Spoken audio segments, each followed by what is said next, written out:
Insurance बारे पता करने ਲਈ ਕਾਲ ਕਰ ਸਕਦੇ ਹੋ 408 272 2500 4082722500 ਕਵਰਡ ਕੈਲੀਫੋਰਨੀਆ ਹੈਲਥ ਇੰਸ਼ੋਰੈਂਸ ਦੇ ਨਾਲ ਮੈਡੀਕੇਅਰ ਦੀਆਂ ਸੇਵਾਵਾਂ ਲੈਣ ਦੇ ਲਈ ਇਹਨਾਂ ਦੇ ਨਾਲ ਤੁਸੀਂ ਸੰਪਰਕ ਕਰੋ 4082722500 ਟੇਰਕੇਨਾ ਇਮੀਗ੍ਰੇਸ਼ਨ ਲਾ ਫਰਮ ਇਮੀਗ੍ਰੇਸ਼ਨ ਦਾ ਹੋਵੇ ਕਿਸੇ ਵੀ ਤਰੀਕੇ ਦਾ ਕੰਮ ਕਾਲ ਅਟਰਨੀ ਜੇ ਟੇਰਕੇਨਾ 415 909 0503 Manjeet Singh Narendra Kaur Kular Avtar Singh Manzal Clovis Satnam Singh Amarjit Singh Dasan Sunny Parewal Yuba City Paramjit Singh Deol Fresno Lakhvir Singh Samra Texas Jarnail Singh Johal Harnek Singh Pabla Renton Washington Onkar Singh Fresno Sarabjit Singh Randon gas and food Elko Nevada Karamvir Singh Turlock Harjit Singh Lathrop Antelope truck stop Burns Wyoming Gurpal Singh Gill Sacramento Sewak Singh Hollister Binder Singh Dhaliwal Major Singh Sidhu Dharam Singh Kuldeep Singh Sangha Gurmel Singh Laddar ਸਾਰੇ ਜਾਣੇ ਬੇਕਰ ਸਪੀਡ ਦੇ ਤਾਂ ਸਾਰਿਆਂ ਦਾ ਧੰਨਵਾਦ। ਜੇਕਰ ਤੁਸੀਂ ਜਾਂ ਕੋਈ ਹੋਰ ਕਾਰੋਬਾਰ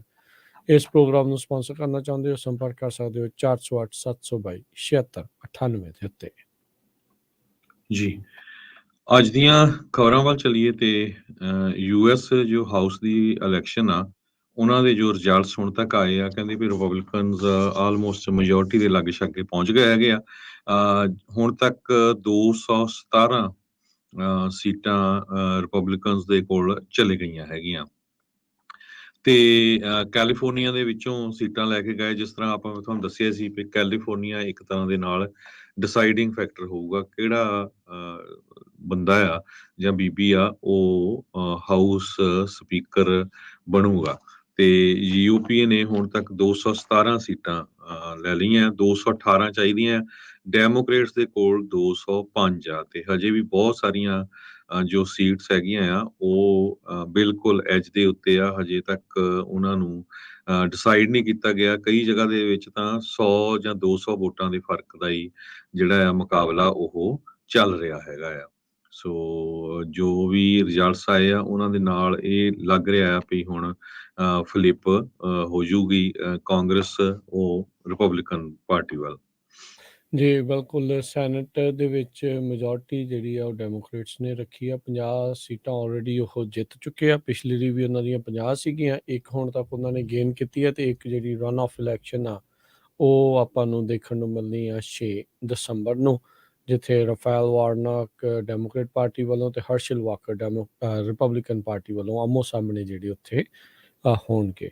ਉਧਰ ਕੇਟੀ ਹੋਬਸ ਉਹ ਐਰੀਜ਼ੋਨਾ ਦੇ ਵਿੱਚ ਗਵਰਨਰ ਦੀ ਰੇਸ ਉਹ ਵੀ ਜਿੱਤ ਗਏ ਹੈਗੇ ਆ। ਕੈਰੀ ਲੇਕ ਜਿਹੜੀ ਕਿ ਰਿਪਬਲਿਕਨ ਪਾਰਟੀ ਵੱਲੋਂ ਸੀ ਉਹਨਾਂ ਦੀ ਜਿਹੜੀ ਉੱਥੇ ਹਾਰ ਹੋਈ ਆ।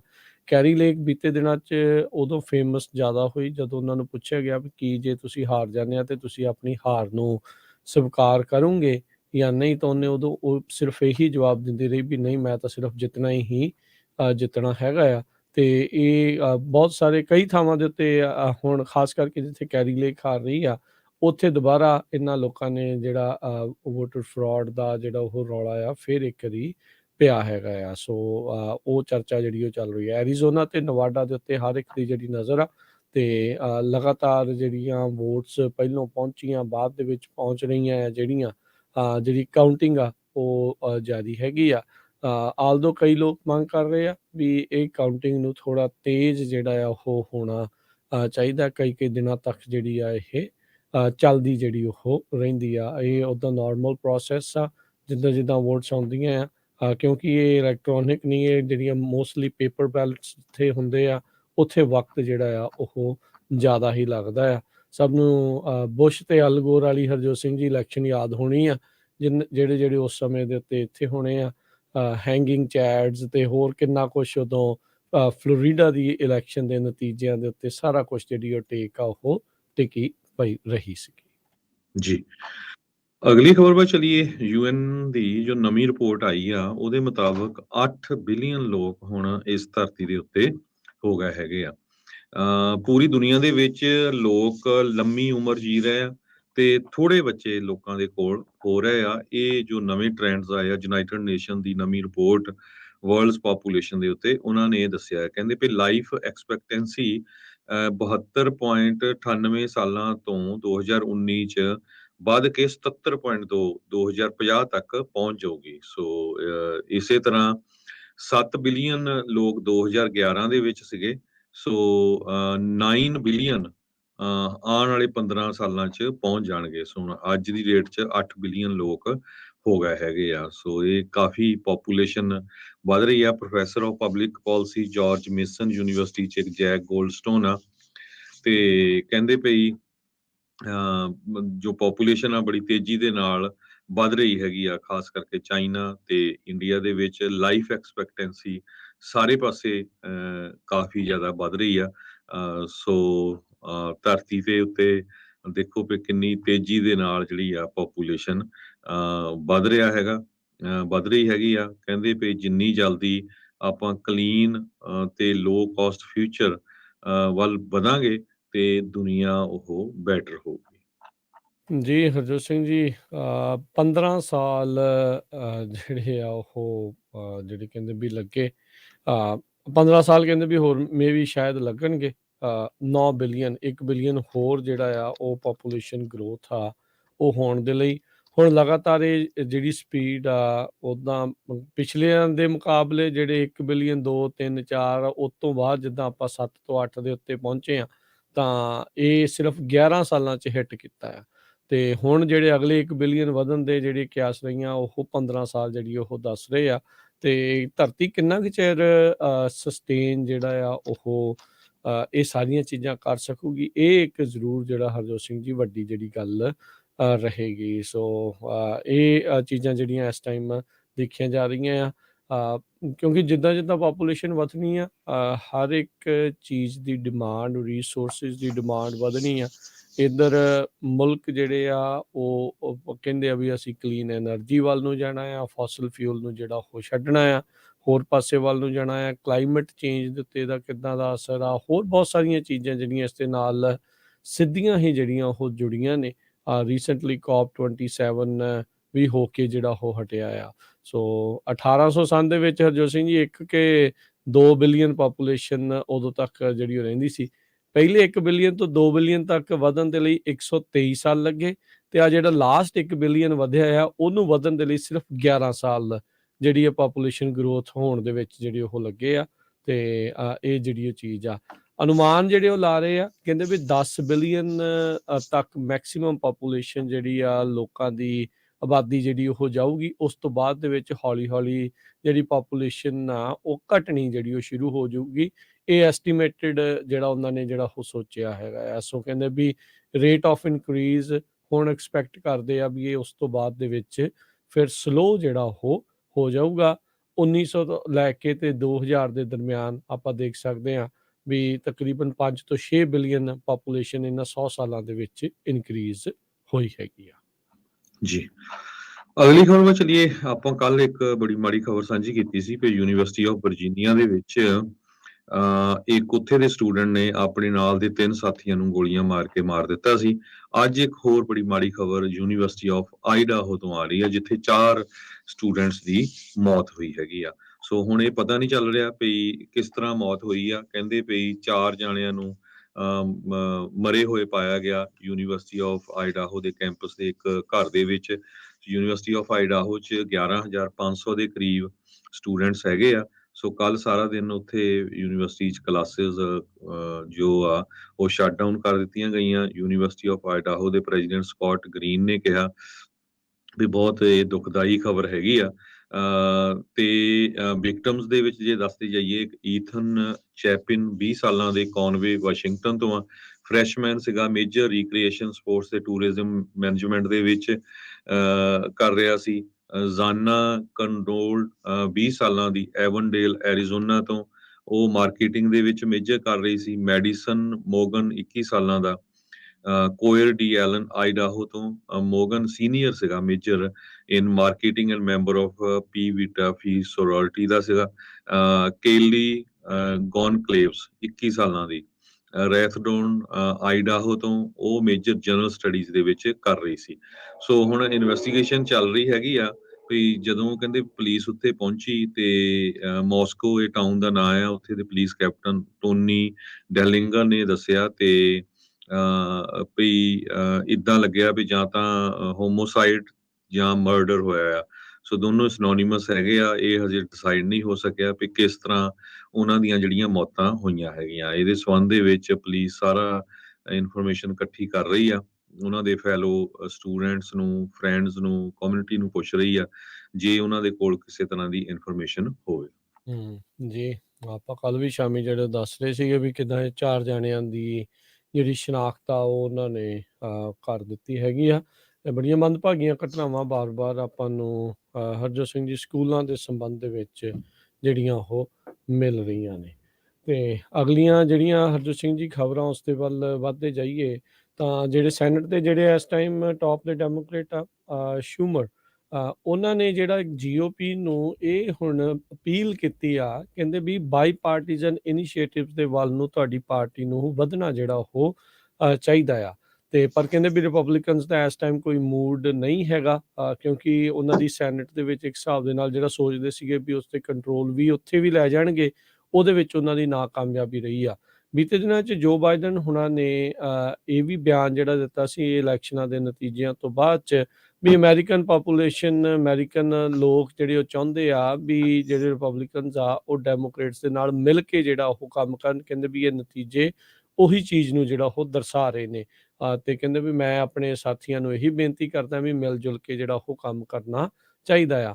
ਪਰ ਆਪਾਂ ਦੇਖਦੇ ਹੀ ਆ ਵੀ ਬਹੁਤ ਸਾਰੇ ਮਸਲਿਆਂ ਦੇ ਉੱਤੇ ਜਦੋਂ ਪਾਰਟੀ ਲਾਈਨ ਲਕੀਰ ਖਿੱਚ ਲੈਂਦੀ ਆ ਤਾਂ ਫਿਰ ਉਹਦੇ ਉੱਤੋਂ ਦੀ ਟੱਪ ਕੇ ਦੂਜੇ ਪਾਸੇ ਨੂੰ ਜਾਣਾ ਬੜਾ ਮੁਸ਼ਕਲ ਹੁੰਦਾ। ਬਹੁਤ ਘੱਟ ਜਿਹੜੇ ਬਾਈ ਪਾਰਟੀਜ਼ਨ ਇਨੀਸ਼ੀਏਟਿਵ ਆ ਜਿਹੜੇ ਉਹ ਦੇਖੇ ਗਏ ਆ। ਰੀਸੈਂਟਲੀ ਉੱਦਾਂ ਆਪਾਂ ਦੇਖਿਆ ਆ ਜਿਹੜਾ ਇਨਫਰਾਸਟਰਕਚਰ ਬਿੱਲ ਸੀਗਾ ਪ੍ਰੈਜ਼ੀਡੈਂਟ ਬਾਈਡਨ ਹੁਣਾਂ ਦੇ ਕਾਰਜਕਾਲ ਦੇ ਦੌਰਾਨ, ਉਹਦੇ ਵਿੱਚ ਜਿਹੜਾ ਆ ਉਹਨਾਂ ਨੂੰ ਜ਼ਰੂਰ ਦੋਨੋਂ ਪਾਰਟੀਆਂ ਦਾ ਸਾਥ ਜਿਹੜਾ ਇਸ ਚੀਜ਼ ਦੇ ਵਿੱਚ ਮਿਲਿਆ ਸੀਗਾ। ਸੋ ਹੁਣ ਦੇਖੋ ਅੱਗੇ ਕੀ ਹੁੰਦਾ ਆ। ਮਿਚ ਮਕੋਨਲ ਉਹ ਇੱਕ ਵਾਰੀ ਫੇਰ ਜੇ ਹੋਏ ਤਾਂ ਸੈਨੇਟ ਦੇ ਮਾਈਨੋਰਟੀ ਲੀਡਰ ਦੇ ਵਜੋਂ ਜਿਹੜੇ ਉਹ ਆਉਣਗੇ ਤੇ ਚੱਕ ਸ਼ੂਮਰ ਜਿਹੜੇ ਉਹ ਸੈਨੇਟ ਦੇ ਮੈਜੋਰਟੀ ਲੀਡਰ ਦੇ ਵਜੋਂ ਜਿਹੜਾ ਇੱਕ ਵਾਰੀ ਫੇਰ ਮੋਹਰੇ ਜਿਹੜਾ ਉਹ ਆ ਸਕਦੇ ਨੇ। ਸੋ ਜਦੋਂ ਲਾਸਟ ਟਾਈਮ ਇਲੈਕਸ਼ਨ ਹੋ ਕੇ ਹਟੀ ਸੀ, ਜੋ ਬਾਈਡਨ ਹੁਣੀ ਜਦੋਂ ਜਿੱਤੇ ਸੀਗੇ ਤਾਂ ਮਿਚ ਮਕੋਨਲ ਹੁਣਾਂ ਨੇ ਕਿਹਾ ਸੀਗਾ ਵੀ ਅਸੀਂ ਇਸ ਰਾਸ਼ਟਰਪਤੀ ਨੂੰ ਮਹਿਜ 2 ਸਾਲਾਂ ਦਾ ਰਾਸ਼ਟਰਪਤੀ ਦੇ ਵਜੋਂ ਦੇਖਣਾ ਚਾਹੁੰਦੇ ਆ ਵੀ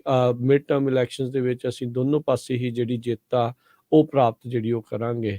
ਪਰ ਨਤੀਜੇ ਜਿਹੜੇ ਆ ਉਹ ਥੋੜ੍ਹੇ ਜਿਹੇ ਉਹਨਾਂ ਦੇ ਅਨੁਕੂਲ ਜਿਹੜੇ ਉਹ ਨਹੀਂ ਰਹੇ। ਪਰ ਫਿਰ ਵੀ ਜਿਹੜੇ ਹਾਊਸ ਦੀ ਮੈਜੋਰਟੀ ਆ ਉਸ ਦੇ ਵੱਲ ਨੂੰ ਰਿਪਬਲਿਕਨ ਪਾਰਟੀ ਜਿਹੜੀ ਉਹ ਵੱਧ ਰਹੀ ਹੈ। ਸਿਰਫ ਇੱਕ ਸੀਟ ਦੀ ਹੋਰ ਦਰਕਾਰ ਆ ਤੇ ਫਿਰ ਉਹਨਾਂ ਦੀ ਮੈਜੋਰਟੀ ਉੱਥੇ ਪੱਕੀ ਹੋ ਜਾਣੀ ਆ। ਸੋ ਹੁਣ ਚੱਕ ਸ਼ੂਮਰ ਨੇ ਇਹ ਬੇਨਤੀ ਜਿਹੜੀ ਅਪੀਲ ਕੀਤੀ ਆ, ਕੀ ਰਿਪਬਲਿਕਨ ਸੁਣਦੇ ਆ ਤੇ ਕੀ ਆਪਾਂ ਨੂੰ ਇਸ ਮੁਲਕ ਦੇ ਵਿੱਚ ਦੁਬਾਰਾ ਬਾਈ ਪਾਰਟੀਜ਼ਨ ਇਨੀਸ਼ੀਏਟਿਵਸ ਦੇਖਣ ਨੂੰ ਮਿਲਣਗੇ ਜਾਂ ਨਹੀਂ, ਇਹ ਦੇਖਣ ਵਾਲੀ ਜਿਹੜੀ ਗੱਲ ਰਹੇਗੀ। ਜੀ, ਅਗਲੀ ਖਬਰ ਵੱਲ ਚਲੀਏ। ਜੋ ਜੈਫ ਬੀਜ਼ੋਸ ਆ ਐਮਾਜ਼ੋਨ ਦੇ CEO, ਉਹਨਾਂ ਨੇ ਅੱਜ ਇਹ ਕਿਹਾ ਆ ਵੀ ਤੁਸੀਂ ਆਪਣੇ ਵੱਡੇ ਟੀਵੀ, ਨਵੀਆਂ ਕਾਰਾਂ ਇਹ ਕੁਛ ਮਹੀਨਿਆਂ ਦੇ ਲਈ ਨਾ ਖਰੀਦੋ। ਐਮਾਜ਼ੋਨ ਦੇ ਉੱਤੇ ਇਹਦਾ ਬਿਲਕੁਲ ਅਸਰ ਵੀ ਪਊਗਾ, ਉਹਨਾਂ ਦੀ ਸੇਲ ਦੇ ਉੱਤੇ ਵੀ ਅਸਰ ਪਊਗਾ। ਐਮਾਜ਼ੋਨ ਨੇ ਕੱਲ ਹੀ ਅਨਾਉਂਸ ਕੀਤਾ ਸੀ ਵੀ 10,000 ਦੇ ਕਰੀਬ EMPLOYEE ਉਹ ਲੇ ਆਫ ਕਰਨ ਜਾ ਰਹੇ ਹੈਗੇ ਆ। ਐਮਾਜ਼ੋਨ ਦੇ ਫਾਊਂਡਰ ਜੈਫ ਬੀਜ਼ੋਸ ਨੇ ਕੰਜ਼ਿਊਮਰਸ ਤੇ ਬਿਜ਼ਨੈਸਸ ਦੋਨਾਂ ਨੂੰ ਹੀ ਵਾਰਨ ਕੀਤਾ ਆ, ਦੋਨਾਂ ਨੂੰ ਵਾਰਨਿੰਗ ਦਿੱਤੀ ਆ ਵੀ ਆਉਣ ਵਾਲੇ ਮਹੀਨਿਆਂ 'ਚ ਗਲੋਬਲ ਇਕੋਨਮੀ ਬੜੇ ਡਾਊਨਟਰਨ ਵੱਲ ਜਾ ਰਹੀ ਆ, ਪੋਸੀਬਲ ਰੈਸੈਸ਼ਨ ਵੱਲ। ਤੇ ਉਹਨਾਂ ਨੇ ਇਹ ਕਿਹਾ ਆ ਵੀ ਇਸ ਫਾਲਟਰਿੰਗ ਇਕੋਨਮੀ ਦੇ ਵਿੱਚ ਤੁਹਾਨੂੰ ਜਿਹੜੇ ਆ ਵੱਡੇ ਪਰਚੇਜ਼ਸ ਜਿਸ ਤਰ੍ਹਾਂ ਨਵੇਂ ਟੀਵੀ, ਨਵੀਆਂ ਕਾਰਾਂ ਉਹ ਨਹੀਂ ਖਰੀਦਣੀਆਂ ਚਾਹੀਦੀਆਂ। ਜਿਹੜੇ ਛੋਟੇ ਬਿਜ਼ਨੈਸਸ ਆ ਉਹਨਾਂ ਨੂੰ ਵੱਡੀ ਇਨਵੈਸਟਮੈਂਟ ਨਹੀਂ ਕਰਨੀ ਚਾਹੀਦੀ, ਬੜੇ ਧਿਆਨ ਦੇ ਨਾਲ ਚੱਲਣਾ ਚਾਹੀਦਾ ਹੈ। ਆਪਾਂ ਪੰਜਾਬੀ ਰੇਡੀਓ USA ਤੋਂ ਬੜੇ ਲੰਮੇ ਸਮੇਂ ਤੋਂ, ਕਈ ਮਹੀਨਿਆਂ ਤੋਂ ਇਹ ਤੁਹਾਨੂੰ ਸਾਂਝੇ ਕਰਦੇ ਆ ਰਹੇ ਹਾਂ। ਸੋ ਅੱਜ ਦੇਖੋ ਜੇ ਐਮਾਜ਼ੋਨ ਦਾ ਫਾਊਂਡਰ ਇਹ ਕਹਿ ਰਿਹਾ ਹੈਗਾ, ਸੋ ਇਹਦਾ ਮਤਲਬ ਵੀ ਕੁਛ ਵੱਡੀ ਚੀਜ਼ ਜ਼ਰੂਰ ਆ ਰਹੀ ਹੈਗੀ ਆ।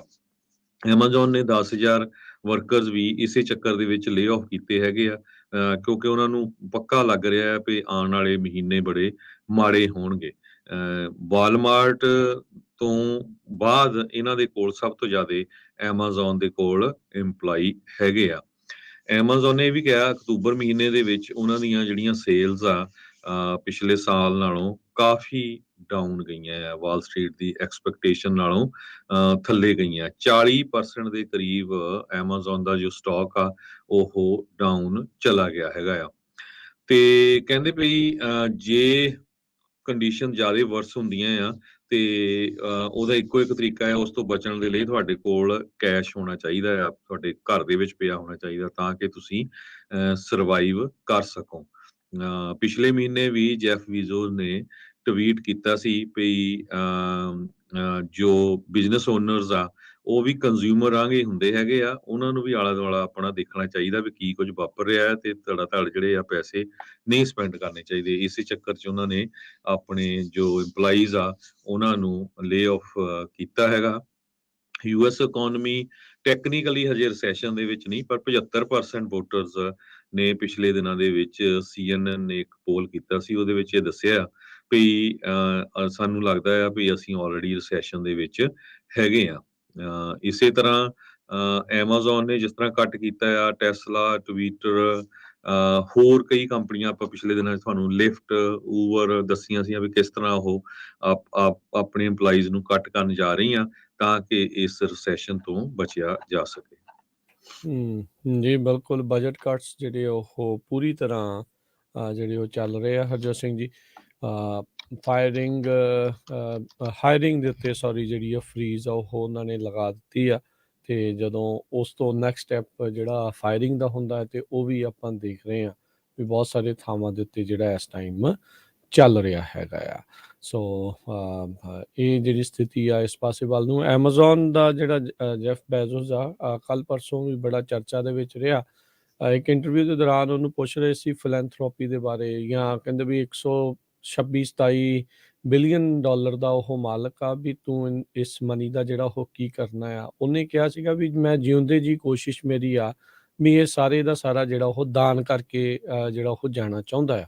ਸੋ ਕਹਿੰਦਾ ਵੀ ਜਿੰਦਾ ਹੀ ਔਖਾ ਕੰਮ ਸੀਗਾ ਐਮਾਜ਼ੋਨ ਨੂੰ ਇੱਥੇ ਤੱਕ ਪਹੁੰਚਾਉਣਾ, ਓਨਾ ਹੀ ਔਖਾ ਕੰਮ ਆ ਦਾਨ ਪੁੰਨ ਵੀ ਕਰਨਾ।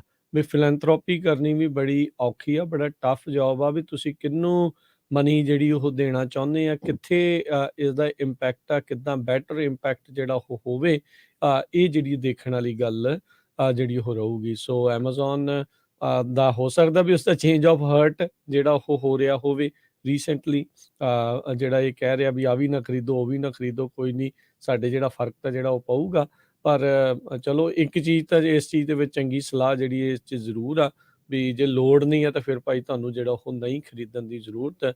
ਵੀ ਜਿਹਦਾ ਕੰਮ ਹੀ ਕੰਜ਼ਿਊਮਰਿਜ਼ਮ ਦੇ ਉੱਤੇ ਆ, ਵੀ ਲੋਕ ਵੱਧ ਤੋਂ ਵੱਧ ਚੀਜ਼ਾਂ ਵਸਤਾਂ ਖਰੀਦਣ ਤੇ ਉਹਨੂੰ ਜਿਹੜਾ ਮੁਨਾਫਾ ਹੋਵੇ, ਜੇ ਉਹ ਵੀ ਉਹ ਕਹਿ ਰਿਹਾ ਵੀ ਭਾਈ ਬਚ ਕੇ ਜਿਹੜਾ ਉਹ ਚੱਲੋ, ਤਾਂ ਦੇਅਰ ਇਜ਼ ਸਮਥਿੰਗ ਰੋਂਗ। ਵੀ ਆਪਾਂ ਨੂੰ ਫਿਰ ਉਹ ਸੋਚ ਸਮਝ ਕੇ ਹੀ ਜਿਹੜਾ ਉਹ ਉੱਥੇ ਚੱਲਣ ਦੀ ਜ਼ਰੂਰਤ ਰਹਿੰਦੀ ਆ। ਇਸੇ ਤਰ੍ਹਾਂ ਰਾਜਕਰਮੀਤ ਸਿੰਘ ਜੀ, ਜੋ ਇਨਫਲੇਸ਼ਨ ਦੀਆਂ ਨਵੀਆਂ ਰਿਪੋਰਟਸ ਆਈਆਂ ਆ, ਇਨਫਲੇਸ਼ਨ ਦੇ ਸੰਬੰਧ ਦੇ ਵਿੱਚ ਕਹਿੰਦੇ ਵੀ ਥੋੜੀ ਜਿਹੀ ਸਲੋ ਡਾਊਨ ਹੋ ਰਹੀ ਹੈਗੀ ਆ। ਜੇ ਪਿਛਲੇ ਜੁਲਾਈ ਮਹੀਨੇ ਦੇ ਮੁਤਾਬਕ ਹੁਣ ਦੇਖਿਆ ਜਾਵੇ, ਕਹਿੰਦੇ ਵੀ ਕੰਜ਼ਿਊਮਰ ਦੀਆਂ ਪ੍ਰਾਈਸਿਸ ਸਿਰਫ 8.3% ਅਪ ਗਈਆਂ ਆ, ਜੋ ਕਿ ਜੁਲਾਈ ਦੇ ਵਿੱਚ 8.4% ਅਪ ਗਈਆਂ ਸੀਗੀਆਂ। ਇਹ ਜੋ ਇਕੋਨੋਮਿਸਟ ਆ ਉਹ ਸੋਚ ਰਹੇ ਆ ਵੀ ਪ੍ਰੋਡਿਊਸਰ ਪ੍ਰਾਈਸ ਇੰਡੈਕਸ ਜਿਹੜਾ ਕਿ ਦੱਸਦਾ ਆ ਵੀ ਕਿਸ ਤਰ੍ਹਾਂ ਗੁਡਸ ਦੀਆਂ, ਸਮਾਨ ਦੀਆਂ ਤੇ ਸਰਵਿਸਿਜ਼ ਦੀਆਂ ਕੀਮਤਾਂ ਉੱਪਰ ਜਾਂਦੀਆਂ ਆ ਜਾਂ ਥੱਲੇ ਜਾਂਦੀਆਂ ਆ, ਉਹਦੇ ਤੇ ਸਾਰਾ ਕੁਝ ਡਿਪੈਂਡ ਕਰਦਾ ਹੈਗਾ। ਮੰਥਲੀ ਬੇਸਿਸ ਪ੍ਰੋਡਿਊਸਰ ਪ੍ਰਾਈਸਿਸ ਜਿਹੜੀਆਂ ਆ ਉਹ 0.2% ਉੱਪਰ ਗਈਆਂ, ਐਕਸਪੈਕਟੇਸ਼ਨ ਤੋਂ ਥੱਲੇ ਗਈਆਂ ਹੈਗੀਆਂ ਆ। ਸੋ ਈਅਰ ਓਵਰ ਈਅਰ ਜੋ PPI ਆ, ਫੂਡ ਐਨਰਜੀ ਨੂੰ ਇਹ ਐਕਸਕਲੂਡ ਕਰਦਾ ਹੈ।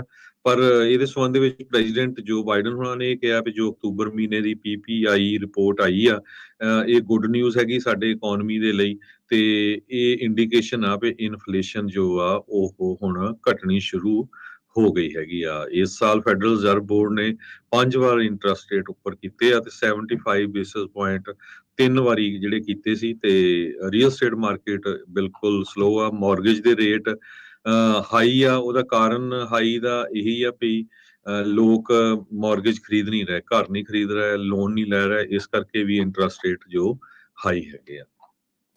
ਜੀ ਬਿਲਕੁਲ, ਹੋਲਸੇਲ ਇਨਫਲੇਸ਼ਨ ਜਿਹੜੀ ਆ ਅਕਤੂਬਰ ਦੇ ਵਿੱਚ 0.2% ਜਿਹੜੀ ਉੱਤੇ ਗਈ ਆ। ਐਕਸਪੈਕਟੇਸ਼ਨਸ ਦੇ ਨਾਲੋਂ ਜਿਹੜੀ ਉਹ ਜ਼ਰੂਰ ਘੱਟ ਸੀ। ਐਸਟੀਮੇਟ 0.4 ਦਾ ਸੀਗਾ ਤੇ ਵਧੀ ਜਿਹੜੀ ਆ ਉਹ ਪੁਆਇੰਟ ਜਿਹੜੀ ਉਹ 2 ਹੈਗੀ ਆ। ਪਰ ਓਵਰਆਲ ਜਿਹੜੀ Harjot Singh ji inflation hire 7s ਦੇ ਵਿੱਚ ਅਜੇ ਵੀ ਜਿਹੜੀ ਹੈ। ਇਹ ਕਦੋਂ ਤੱਕ ਥੱਲੇ ਨੂੰ ਆ ਸਕੂਗੀ, ਇਸ ਦੇ ਲਈ ਜਿਹੜਾ ਉਹ ਦੇਖਣਾ ਪਊਗਾ। ਕਿਉਂਕਿ ਅਨੁਮਾਨ 3 ਈਅਰ ਐਕਸਪੈਕਟੇਸ਼ਨ ਇਸ ਤੋਂ ਪਹਿਲਾਂ ਜਿਹੜੇ ਫੈਡ ਵਾਲਿਆਂ ਦੀ ਆਪਣੀ ਇਹ ਸੀਗੀ ਵੀ 3.1% ਤੱਕ ਜਿਹੜੀ ਉਹ ਵੱਧ ਸਕਦੀ ਆ। ਪਰ ਆਪਾਂ ਨੇ ਦੇਖਿਆ ਵੀ ਰੀਸੈਂਟਲੀ ਇਸੇ ਸਾਲ ਦੇ ਵਿੱਚ ਜਿਹੜੀ ਸਪਲਾਈ ਡਿਮਾਂਡ ਦਾ ਰੌਲਾ ਤੇ ਬਾਕੀ ਸਾਰੀਆਂ ਚੀਜ਼ਾਂ ਨੂੰ ਦੇਖਦੇ ਹੋਏ ਮਹਿੰਗਾਈ ਜਿਹੜੀ ਆ ਉਹ ਅਸਮਾਨ ਛੂਹ ਗਈ ਸੀਗੀ। ਅਜੇ ਵੀ ਉਸ ਦਾ ਅਸਮਾਨ ਹੀ ਉਸਨੇ ਛੂਹਿਆ ਹੈਗਾ ਆ। ਤੇ ਅੱਗੇ ਜਿਹੜਾ ਦੇਖਣ ਨੂੰ ਇਹੀ ਮਿਲ ਰਿਹਾ ਆ ਵੀ ਸਲੋ ਡਾਊਨ ਹੋ ਰਹੀ ਆ, ਪਰ ਕੀ ਉਸੇ ਰਫ਼ਤਾਰ ਦੇ ਨਾਲ ਸਲੋ ਡਾਊਨ ਹੋ ਜਾਊਗੀ? ਇਹ ਜਿਹੜੀ ਦੇਖਣ ਵਾਲੀ ਗੱਲ ਆ। ਇੰਟਰਸਟ ਰੇਟਸ ਇਸ ਸਾਲ ਦੇ ਵਿੱਚ ਬਹੁਤ ਵਧੇ ਨੇ ਤੇ ਉਹਦੇ ਨਾਲ ਇਹਨਾਂ ਨੇ ਇਨਫਲੇਸ਼ਨ ਦੇ ਉੱਤੇ ਹੀ ਕਾਬੂ ਪਾਉਣ ਦੀ ਕੋਸ਼ਿਸ਼ ਕੀਤੀ ਆ। ਰਿਸੈਸ਼ਨ ਆਊਗਾ ਨਹੀਂ ਆਊਗਾ ਉਹਨਾਂ ਨੇ ਉਸ ਚੀਜ਼ ਨੂੰ ਸੋਚਿਆ ਨਹੀਂ। ਉਹ ਕਹਿੰਦੇ ਵੀ ਇਨਫਲੇਸ਼ਨ ਦੇ ਉੱਤੇ ਕਾਬੂ ਪਾਉਣਾ ਸਭ ਤੋਂ ਪਹਿਲਾਂ ਅਹਿਮ ਹੈਗਾ ਆ ਤੇ ਉਹਦੇ ਚੱਲਦਿਆਂ ਇਹਨਾਂ ਨੇ ਇੰਟਰਸਟ ਰੇਟਸ ਜਿਹੜੇ ਉਹ ਵਧਾਏ ਆ। ਲਾਸਟ ਟਾਈਮ ਉਹਨਾਂ ਨੇ ਇਹੀ ਕਿਹਾ ਸੀਗਾ ਵੀ ਇਹ ਹੁਣ ਸਹੀ ਵਕਤ ਹੈਗਾ ਵੀ ਜਿਸ ਰਫ਼ਤਾਰ ਦੇ ਨਾਲ ਆਪਾਂ ਇੰਟਰਸਟ ਰੇਟ ਵਧਾਏ ਸੀ ਉਹਨਾਂ ਨੂੰ ਹੁਣ ਥੋੜ੍ਹਾ ਸਲੋ ਡਾਊਨ ਆਪਾਂ ਕਰ ਦਈਏ। ਇਹ ਹੁਣ ਦੇਖਦੇ ਆ ਵੀ ਇਹ ਸਲੋ ਡਾਊਨ ਕਰਦੇ ਨੇ ਇਸੇ ਸਾਲ ਦੇ ਵਿੱਚ ਜਾਂ ਨੈਕਸਟ ਈਅਰ ਦੇ ਵਿੱਚ ਕੀ ਜਿਹੜਾ ਉਹ ਬਣੂਗਾ। ਪਰ ਓਵਰਆਲ ਕੱਲ੍ਹ ਵੀ ਜਿਹੜਾ ਅਸੀਂ ਸਾਂਝੀ ਸੱਤ ਪ੍ਰੋਗਰਾਮ ਰਿਸੈਸ਼ਨ ਦੇ ਸਾਈਨਸ ਨੂੰ ਲੈ ਕੇ ਜਿਹੜਾ ਉਹ ਕੀਤਾ ਸੀ, ਉਹਦੇ ਵਿੱਚ ਜਿੰਨੇ ਕੁ ਵੀ ਫੈਕਟਰਸ ਆ, 15 ਫੈਕਟਰਸ ਦੇ ਵਿੱਚੋਂ 9 ਫੈਕਟਰਸ ਬੈਡ ਚੱਲ ਰਹੇ ਆ ਵੀ ਰਿਸੈਸ਼ਨ ਵੱਲ ਨੂੰ ਇਸ਼ਾਰਾ ਕਰ ਰਹੇ ਆ। 2 ਜਿਹੜੇ ਆ ਉਹ ਨਿਊਟਰਲ ਆ ਤੇ 5 ਜਿਹੜੇ ਅਜੇ ਗੁੱਡ ਸੀਗੇ।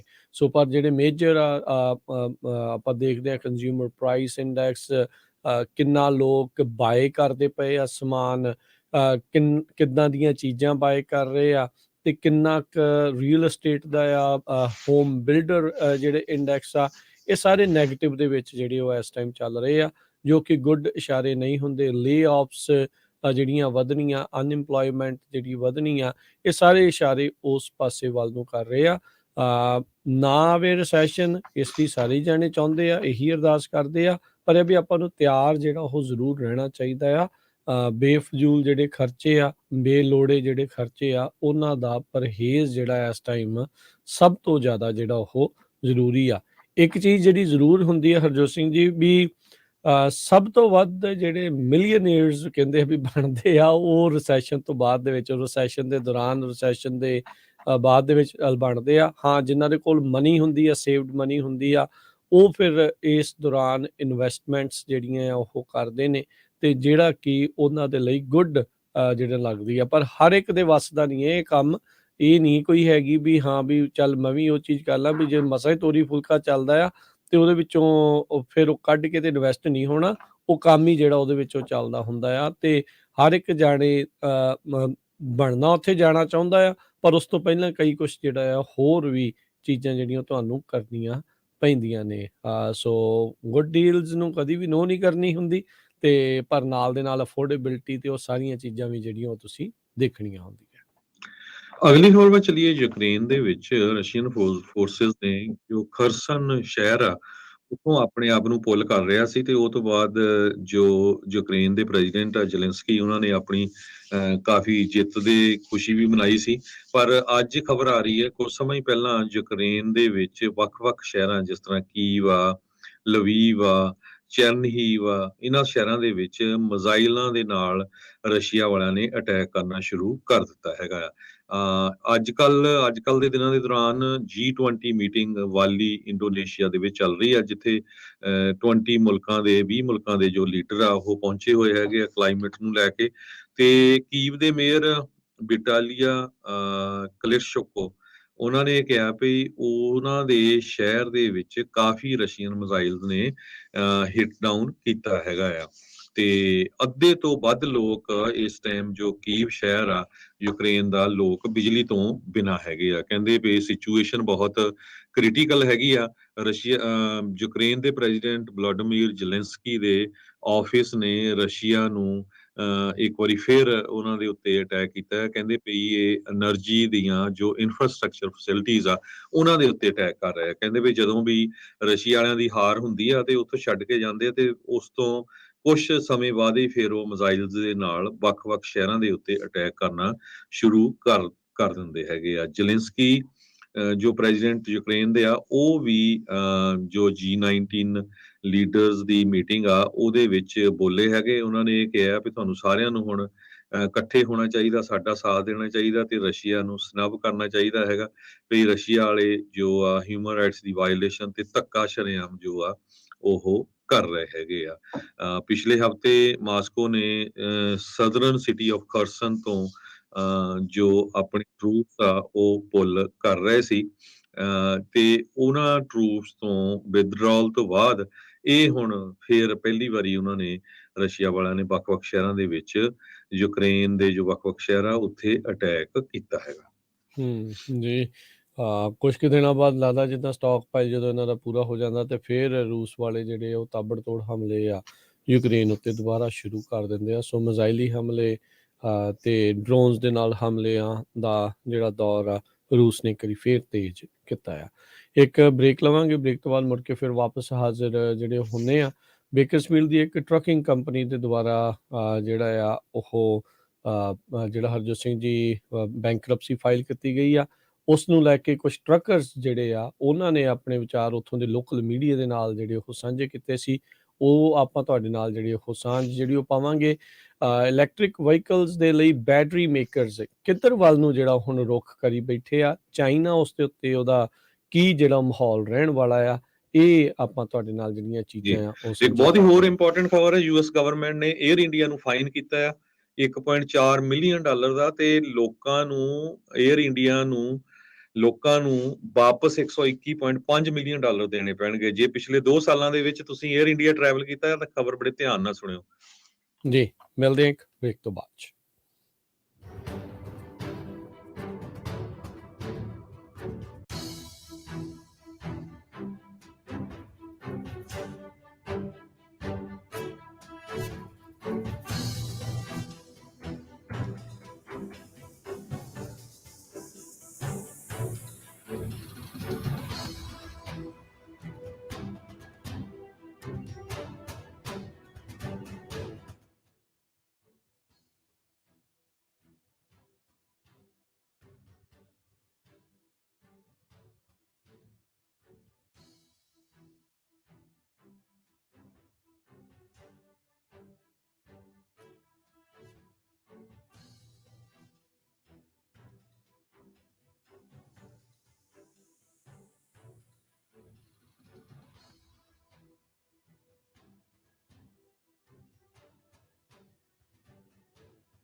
ਪੰਜਾਬੀ ਰੇਡੀਓ USA ਸੁਣ ਰਹੇ ਸਾਰੇ ਹੀ ਮਾਣਯੋਗ ਅਤੇ ਸਤਿਕਾਰ ਸਰੋਤਿਆਂ ਨੂੰ ਇੱਕ ਵਾਰੀ ਫਿਰ ਜੀ ਆਇਆਂ ਨੂੰ ਸਵਾਗਤ ਹੈ। ਸਤਿ ਸ੍ਰੀ ਅਕਾਲ।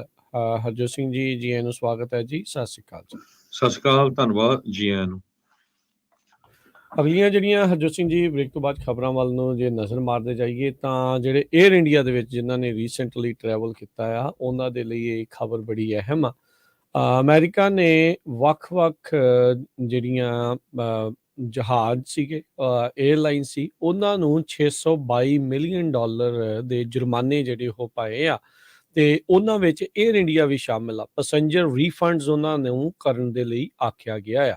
ਕਹਿੰਦੇ ਵੀ ਇਹ ਇਹਨਾਂ ਨੇ ਐਕਸ਼ਨ ਇਸ ਲਈ ਜਿਹੜੇ ਉਹ ਕੀਤੇ ਆ, ਹਜ਼ਾਰਾਂ ਹੀ ਜਿਹੜੇ ਪੈਸੇਂਜਰਸ ਜਿਨ੍ਹਾਂ ਦੀਆਂ ਫਲਾਈਟ ਕੈਂਸਲ ਹੋਈਆਂ ਜਾਂ ਚੇਂਜ ਕੀਤੀਆਂ ਗਈਆਂ ਸੀਗੀਆਂ, ਉਸ ਦੇ ਕਰਕੇ ਇਹ ਐਕਸ਼ਨ ਇਹ ਲਿਆ ਗਿਆ ਹੈ। ਟਰਾਂਸਪੋਰਟੇਸ਼ਨ ਸਕੱਤਰ ਪੀਟ ਬਿਊਟੀਜੇਜ ਉਹਨਾਂ ਨੇ ਰਿਪੋਰਟਰਸ ਦੇ ਨਾਲ ਗੱਲਬਾਤ ਕਰਦੇ ਹੋਏ ਆਖਿਆ ਗਿਆ ਆ। US ਡਿਪਾਰਟਮੈਂਟ ਆਫ ਟਰਾਂਸਪੋਰਟੇਸ਼ਨ ਨੇ ਕਿਹਾ ਵੀ 6 에ਅਰਲਾਈਨਸ ਉਹਨਾਂ ਨੂੰ $7.25 ਮਿਲੀਅਨ ਦੀਆਂ ਪੈਨਲਟੀ ਜਿਹੜੀਆਂ ਉਹ ਲੱਗੀਆਂ ਨੇ ਤੇ ਓਵਰਆਲ ਐਗਰੀ ਕੀਤੇ ਆ ਇਸ਼ੂ ਕਰਨ ਦੇ ਲਈ 622 ਮਿਲੀਅਨ ਪੈਸੇਂਜਰ ਰੀਫੰਡਸ।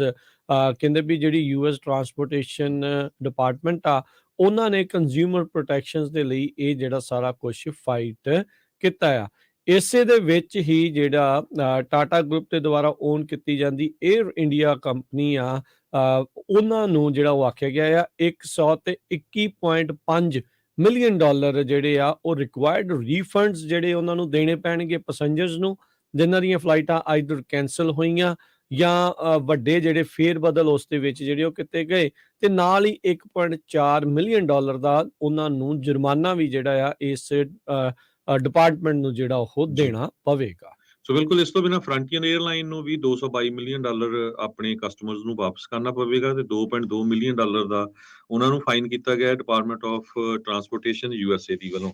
ਟੈਪ ਪੁਰਤਗਾਲ $126.5 ਮਿਲੀਅਨ ਦਾ ਤੇ ਨਾਲ ਦੀ ਨਾਲ ਉਹਨਾਂ ਨੂੰ $1.1 ਮਿਲੀਅਨ ਫਾਈਨ ਦੇਣਾ ਪਊਗਾ। ਇਜ਼ਰਾਈਲ ਦੀ ਵੀ ਇੱਕ ਕੰਪਨੀ ਹੈਗੀ ਆ ਐਲ ਆਲ, ਉਹਨਾਂ ਨੂੰ $61.9 ਮਿਲੀਅਨ ਦਾ ਫਾਈਨ ਦੇਣਾ ਪਊਗਾ।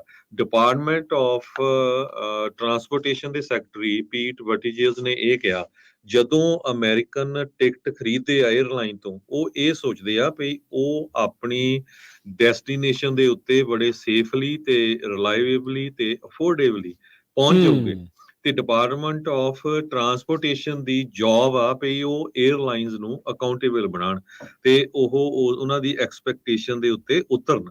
ਪਰ ਇਹ ਸਾਰਾ ਕੁਝ ਹੋਇਆ ਨਹੀਂ। $600 ਮਿਲੀਅਨ ਦਾ ਜੋ ਰਿਫੰਡ ਹੋਣਾ ਆ। ਸੋ ਜਿੰਨੇ ਵੀ ਸਾਡੇ ਸਰੋਤੇ ਸੁਣ ਰਹੇ ਆ, ਕਿਉਂਕਿ 에ਅਰ ਇੰਡੀਆ ਨੂੰ ਬਹੁਤ ਪਸੰਦ ਕਰਦੇ ਸੀ, ਸਿੱਧੀ ਫਲਾਈਟ ਜਾਂਦੀ ਸੀ, ਹਾਲਾਂਕਿ ਸਾਰੇ ਆ ਕੇ ਕਹਿੰਦੇ ਸੀ ਵੀ ਕਿਸੇ ਦੇ ਢੂਹੀ 'ਚ ਸਪਰਿੰਗ ਚੁੱਭਦਾ ਰਿਹਾ, ਕਿਸੇ ਨੂੰ ਕੁਛ ਹੁੰਦਾ ਰਿਹਾ, ਈਵਨ ਚੂਹੇ ਤੱਕ ਵੀ ਲੱਭਦੇ ਰਹੇ। ਸੋ ਪਰ ਆ ਜਿਹੜੇ ਜਿਨ੍ਹਾਂ ਲੋਕਾਂ ਦੇ ਪੈਸੇ ਮਾਰੇ ਗਏ ਹੈਗੇ ਆ, ਟਿਕਟ ਚੇਂਜ ਹੋ ਗਈ ਸੀ, ਫਲਾਈਟ ਡਿਲੇ ਹੋ ਗਈ ਸੀ, ਉਹ ਤੁਸੀਂ ਡਿਪਾਰਟਮੈਂਟ ਆਫ ਟਰਾਂਸਪੋਰਟੇਸ਼ਨ ਦੇ ਕੋਲ ਵੀ ਕੰਪਲੇਨ ਕਰ ਸਕਦੇ ਆ। ਪੰਜਾਬੀ ਰੇਡੀਓ USA ਦੇ ਸਟੂਡੀਓ 'ਚ ਬਹੁਤ ਵਾਰ ਕਾਲਸ ਆਉਂਦੀਆਂ ਜੀ, ਉਹ ਸਾਡੇ ਟਰੈਵਲ ਏਜੰਟ ਪੈਸੇ ਮਾਰ ਗਏ, ਉਹ ਸਾਡੀ 에ਅਰਲਾਈਨ ਪੈਸੇ ਮਾਰ ਗਏ। ਹੁਣ ਤੁਹਾਨੂੰ ਕਲੀਅਰਲੀ ਦੱਸਣਾ ਚਾਹੁੰਦੇ ਆ, ਜੇ ਤੁਹਾਨੂੰ ਕੋਈ ਕੰਪਲੇਨ ਆ US the department of transportation ਦੇ ਕੋਲ ਤੁਸੀਂ ਕੰਪਲੇਨ ਕਰ ਸਕਦੇ ਆ। ਜਿਹੜੀ ਪੀਟ ਵਟੀਜਸ ਦਾ ਆਫਿਸ ਹੈਗਾ, ਸਿੱਧੀ ਉੱਥੇ ਕਰੋ, ਫੇਰ ਹੀ ਐਕਟ ਹੋਣਾ ਹੈ। ਲੋਕਲ ਜਾਣ ਦੀ ਕੋਈ ਜ਼ਰੂਰਤ ਨਹੀਂ।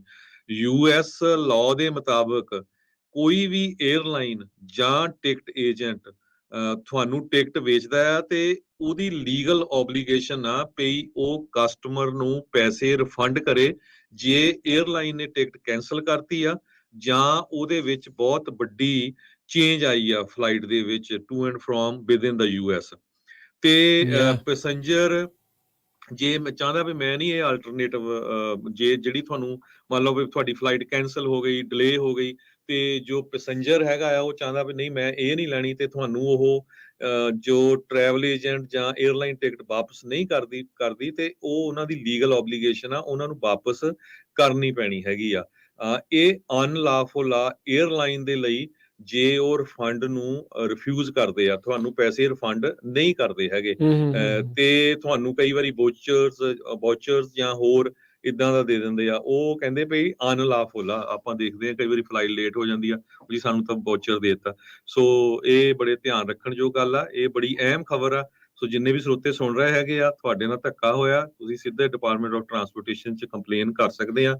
에ਅਰਲਾਈਨ ਦਾ ਨਾਂ, ਉਹਨਾਂ ਦੀ ਫਲਾਈਟ ਨੰਬਰ ਕਿਹੜੀ ਡੇਟ ਨੂੰ ਯਾ ਜਾਣਾ ਸੀ, ਤੁਹਾਡੇ ਕੋਲ ਕਿੱਦਾਂ ਟਿਕਟ ਤੁਹਾਡੇ ਤਾਂ ਨਾਲ ਪਈ ਹੋਇਆ। ਹੋਣੀ ਆ ਨਾ ਉਹ ਵਾਲੀ, ਤੁਸੀਂ ਜੀ ਉਹਦੇ ਆਧਾਰ ਦੇ ਉੱਤੇ ਜਿਹੜਾ ਉਹ ਕਰ ਸਕਦੇ। ਈਵਨ ਜੇ ਟਰੈਵਲ ਏਜੰਟ ਨੇ ਵੀ ਤੁਹਾਡੇ ਜਿਹੜੇ ਆ ਉਹ ਪੈਸੇ ਮਾਰੇ ਆ, ਤੇ ਤੁਸੀਂ ਉਹਨਾਂ ਦੇ ਖਿਲਾਫ ਵੀ ਜਿਹੜੀ ਕੰਪਲੇਂਟ ਕਰ ਸਕਦੇ ਆ। ਜਿੱਦਾਂ ਇਸ ਦੇ ਵਿੱਚ ਦੱਸਿਆ ਗਿਆ ਵੀ ਯੂਐਸ ਦੇ ਕਾਨੂੰਨ ਦੇ ਮੁਤਾਬਕ ਜੇ ਕੋਈ ਵੀ ਕੰਜ਼ਿਊਮਰ ਦੀ 에ਅਰਲਾਈਨ ਕੈਂਸਲ ਕਰਦੀ ਆ ਜਾਂ ਵੱਡੀ ਚੇਂਜ ਕਰਦੀ ਆ ਉਸ ਫਲਾਈਟ ਦੇ ਵਿੱਚ, ਤਾਂ ਤੁਸੀਂ ਉਸ ਦੇ ਹੱਕਦਾਰ ਆ। ਜੇ ਕਿਸੇ ਨੇ ਤੁਹਾਡੇ ਮਾਰੇ ਆ ਤੇ ਪੈਸੇ ਨਹੀਂ ਦੇ ਰਿਹਾ, ਤੇ ਡਿਪਾਰਟਮੈਂਟ ਆਫ ਜਿਹੜੀ ਟਰਾਂਸਪੋਰਟੇਸ਼ਨ ਆ, ਪੀਟ ਬੁਟਿਜੇਜ ਜਿਹਦੇ ਇਸ ਟਾਈਮ ਸਕੱਤਰ ਨੇ, ਉਹਦੇ ਵਿੱਚ ਉਸ ਚਾਹੇ ਉਹ ਏਜੰਟ ਵਾਲਿਆਂ ਦਾ ਤੇ ਚਾਹੇ ਉਹ ਜਿਹੜੀ 에ਅਰਲਾਈਨ ਜਿਹੜੇ ਤੁਹਾਨੂੰ ਪੈਸੇ ਦੇਣ ਤੋਂ ਇਨਕਾਰੀ ਹੈ, ਡਾਲਰ ਦੇਣ ਤੋਂ ਇਨਕਾਰੀ ਹੋਏ ਆ, ਮੰਨਦੇ ਨਹੀਂ ਆ, ਤੇ ਉਹਨਾਂ ਦਾ ਜਿਹੜਾ ਉਹ ਜ਼ਰੂਰ ਤੁਸੀਂ ਸ਼ਿਕਾਇਤ ਜਿਹੜੀ ਉਹ ਜ਼ਰੂਰ ਲਾ ਸਕਦੇ ਆ। ਦੇਖੋ ਜੇ ਤਾਂ ਉਹ ਬਗੈਰ ਸ਼ਿਕਾਇਤ ਲਾਏ ਮੰਨ ਜਾਂਦੇ ਆ ਫਿਰ ਤਾਂ ਚੰਗੀ ਗੱਲ ਆ, ਫਿਰ ਤੁਹਾਨੂੰ ਸ਼ਿਕਾਇਤ ਲਾਉਣ ਦੀ ਲੋੜ ਨਹੀਂ ਆ। ਪਰ ਇਹ ਵੀ ਜੇ ਲਾਰੇ ਲਾਉਂਦੇ ਹਨ, ਉਹਨਾਂ ਨੂੰ ਸਾਲ 2 ਸਾਲ ਹੋ ਗਏ ਆ, ਫਿਰ ਉਹਨਾਂ ਨੇ ਮੰਨਣਾ ਨਹੀਂ, ਉਹ ਲਾਰੇ ਹੀ ਲੱਗਦੇ ਰਹਿਣੇ ਆ। ਸੋ ਉਹ ਬੈਟਰ ਆ ਵੀ ਫਿਰ ਕਾਨੂੰਨੀ ਕਾਰਵਾਈ ਤੁਹਾਨੂੰ ਇਸ ਹਿਸਾਬ ਦੇ ਨਾਲ ਕਰਨੀ ਪੈਣੀ ਆ। ਸੋ ਇੱਥੇ ਜਿਹੜੇ ਕੰਜ਼ਿਊਮਰ ਦੇ ਰਾਈਟਸ ਦੇ ਹੱਕਾਂ ਦੇ ਲਈ ਲੜਦੇ ਨੇ, ਤੇ ਉਹ ਸਾਰੀਆਂ ਚੀਜ਼ਾਂ ਜਿਹੜੀਆਂ ਹਰਜੋਤ ਸਿੰਘ ਜੀ ਇਸ ਟਾਈਮ ਇਹ ਦੇਖਣ ਨੂੰ ਮਿਲ ਰਹੀਆਂ, ਤੇ ਬੜੇ ਵੱਡੇ ਜੁਰਮਾਨੇ ਨੇ। $622 ਮਿਲੀਅਨ ਦੇ ਜਿਹੜੇ ਲੋਕਾਂ ਨੂੰ ਰੀਫੰਡ ਜਿਹੜੇ ਉਹ ਇਸ਼ੂ ਹੋਣਗੇ। ਸੋ ਉਹਨਾਂ ਨੇ ਅਜੇ ਕੋਈ ਈਮੇਲ ਵਗੈਰਾ ਜਾਂ ਉਹਨਾਂ ਨੇ ਉਹ ਦੱਸੀ ਨਹੀਂ ਆ, ਪਰ department of transportation the website ਦੇ ਉੱਤੇ ਜਾ ਕੇ ਜਿਹੜੇ ਆ ਉਹ ਜ਼ਰੂਰ ਤੁਸੀਂ ਉੱਥੇ ਜਾ ਕੇ ਆਪਣੀ ਸ਼ਿਕਾਇਤ ਆ ਉਹ ਕਰ ਸਕਦੇ ਆ, ਜਾਂ ਉੱਥੇ ਉਹਨਾਂ ਦੀ ਹੋਰ ਜਿਹੜੀ ਇਨਫੋਰਮੇਸ਼ਨ ਉਹ ਤੁਹਾਨੂੰ ਉੱਥੇ ਪਤਾ ਲੱਗੇਗੀ।